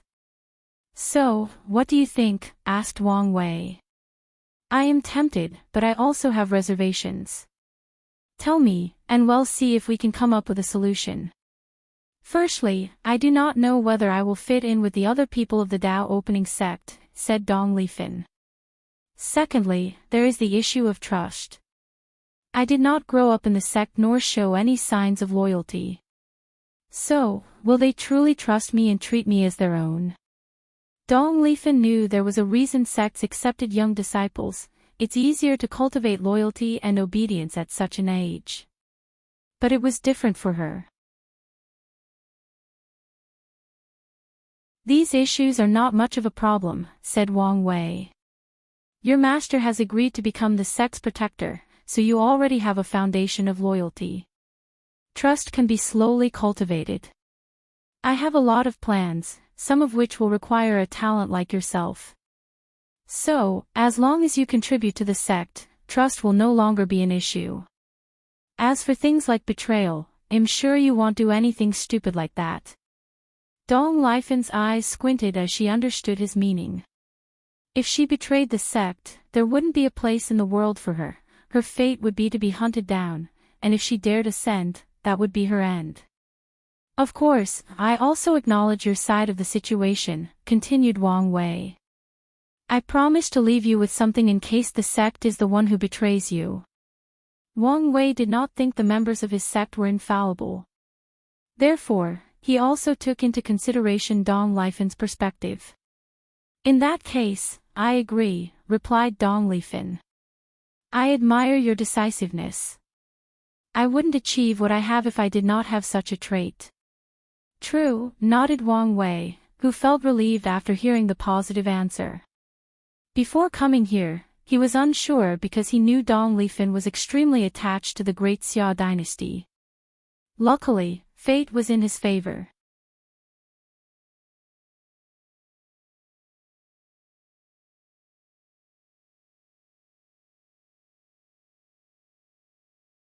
As long as she is alive, these people will also be alive, achieving another form of immortality. Even if her soul were destroyed, as long as she healed or revived herself, these dead people of the dynasty would also return. There are even more benefits to this path, continued Wang Wei. With an entire dynasty in your soul, you might achieve 7 to 8% Grand Dao boosts after proving the Dao. If you add the boost of Qi luck, that's another 2 to 3%. Wang Wei knew this was not the limit since Qi luck's boost could continue to increase. You can walk a unique path of a spiritual fortune dynasty, he continued. His eyes became excited. You can convince other immortal venerables, Dao ancestors, and other paths to fuse with your spiritual dynasty, granting them pseudo-eternal characteristics. Dong Lifin squinted her eyes as she understood the implications of these words. There is a great divide between the Emperor path and all other ways of immortality, and that disunity is the eternal characteristic. Great emperors and eternals have too many ways to escape death. Meanwhile, no matter how powerful an immortal sovereign or Dao ancestor, they will die after being killed once. However, now, they can achieve the same eternal characteristics as long as they fuse with her. Although their new immortality is based on Dong Lifin's survival, many people will be tempted by the offer, especially if she can become a boundless paragon, which is almost impossible to kill. This idea is excellent, she uttered. The higher the cultivation, the more afraid of death most people are. If they can find a way to save their lives, many people will agree. Her eyes shone brilliantly. I can even recruit other people by making contracts. They will fuse with me, and I can use their strength, but they won't be under my control. In return, they will acquire the eternal characteristics they desire. These contracts can even be limited to a certain number of years. Wang Wei secretly praised her as he had the same thought. Of course, all of this lies in your inability to die easily. So, you must become an eternal emperor, followed by everlasting empyrean and boundless paragon. Lastly, if you have a lineage like the Dao opening sect as your backer, people will be more confident in your survival ability. Dong Lifan nodded. It's indeed a good choice to join the Dao opening sect. Although she had let go of her obsession with Great Xia, she felt a pain thinking about completely abandoning it. However, with this method, the dynasty can continue accompanying her journey of the Dao. So, the way forward for my heavenly king Wei is to fuse with the soul and sea of consciousness. The citizens will become spirit lifeforms bound to the ruler's soul. Although heavenly kings won't have eternal characteristics, they can revive their dead citizens as long as they survive and their souls heal from any damage. Heavenly King. Is that the name you chose? Yes, is something wrong? No, I just thought all these paths with different but similar names were too confusing. Wang Wei just thought how a normal mortal would try to keep all these names and paths in their minds. There are heavenly primarchs, which is tier 12, now, there is the heavenly king, the tier 10 of another system, not to mention immortal kings, the tier 12 of another system. If you add the soul path he is going to create, there are too many names with synonyms of the words, king, ruler, or emperor. Dong Lifan glanced at him but did not say anything, so Wang Wei changed the subject. How much time do you need to finish everything here? Dong Lifan took a moment. I will announce the fusion and give people the choice to fuse or leave. I will leave a few void boats for the ordinary people who do not want to refuse, taking them to another world. The entire process should take a month. That's not long, nodded Wang Wei. He could wait for such a short period. I remember you once mentioned a destined woman for you, Dong Lifan suddenly said. Did you find her? I did, said Wang Wei with the most brilliant smile ever. She must be a wonderful woman. That she is. Well, I can't wait to meet her. In that case, you will be disappointed, said Wang Wei with a smile. After seeing her confused look, he explained, things are complicated, so she's not here now. I see, she nodded, dedicated not to pry further. What about you? Anyone special? Yes, my husband, replied Dong Lifan with a gentle smile. Oh. Wang Wei was slightly surprised as he only asked randomly. He did not sense anyone in the palace who had dragon destiny, so she thought she did not have a king. Who is the lucky man? A scholar with the purest heart I've ever met, replied Dong Lifan, a brilliant smile hanging on the side of her mouth. He reminded me of the young me before you arrived. She remembered when they met. One day, she went on one of her strolls to tour the dynasty and check the people's lives. Then, she met a young scholar who was famous in the town and was serving as the town chief. The people loved him because of his benevolent rule, but the merchants and aristocrats around saw him as a stupid man and took advantage of his kind nature. Dong Lifan was intrigued and wanted to meet a scholar. She wondered how a civil servant of the dynasty could be so stupid. She checked on him and realized the latter was not stupid but too kind. He knew these people took advantage of him, but he did not care. Dong Lifan reprimanded him and told him to be tough when needed. She left after the tour, but a few months later, she could not help but want to check on the scholar. She discovered he remained the same despite her warning. So, she began to check on him regularly. Ultimately, they got to know each other and fell in love. He sounds like a great guy. I would love to meet him. Dong Lifan's eyes dimmed a little. He's dead.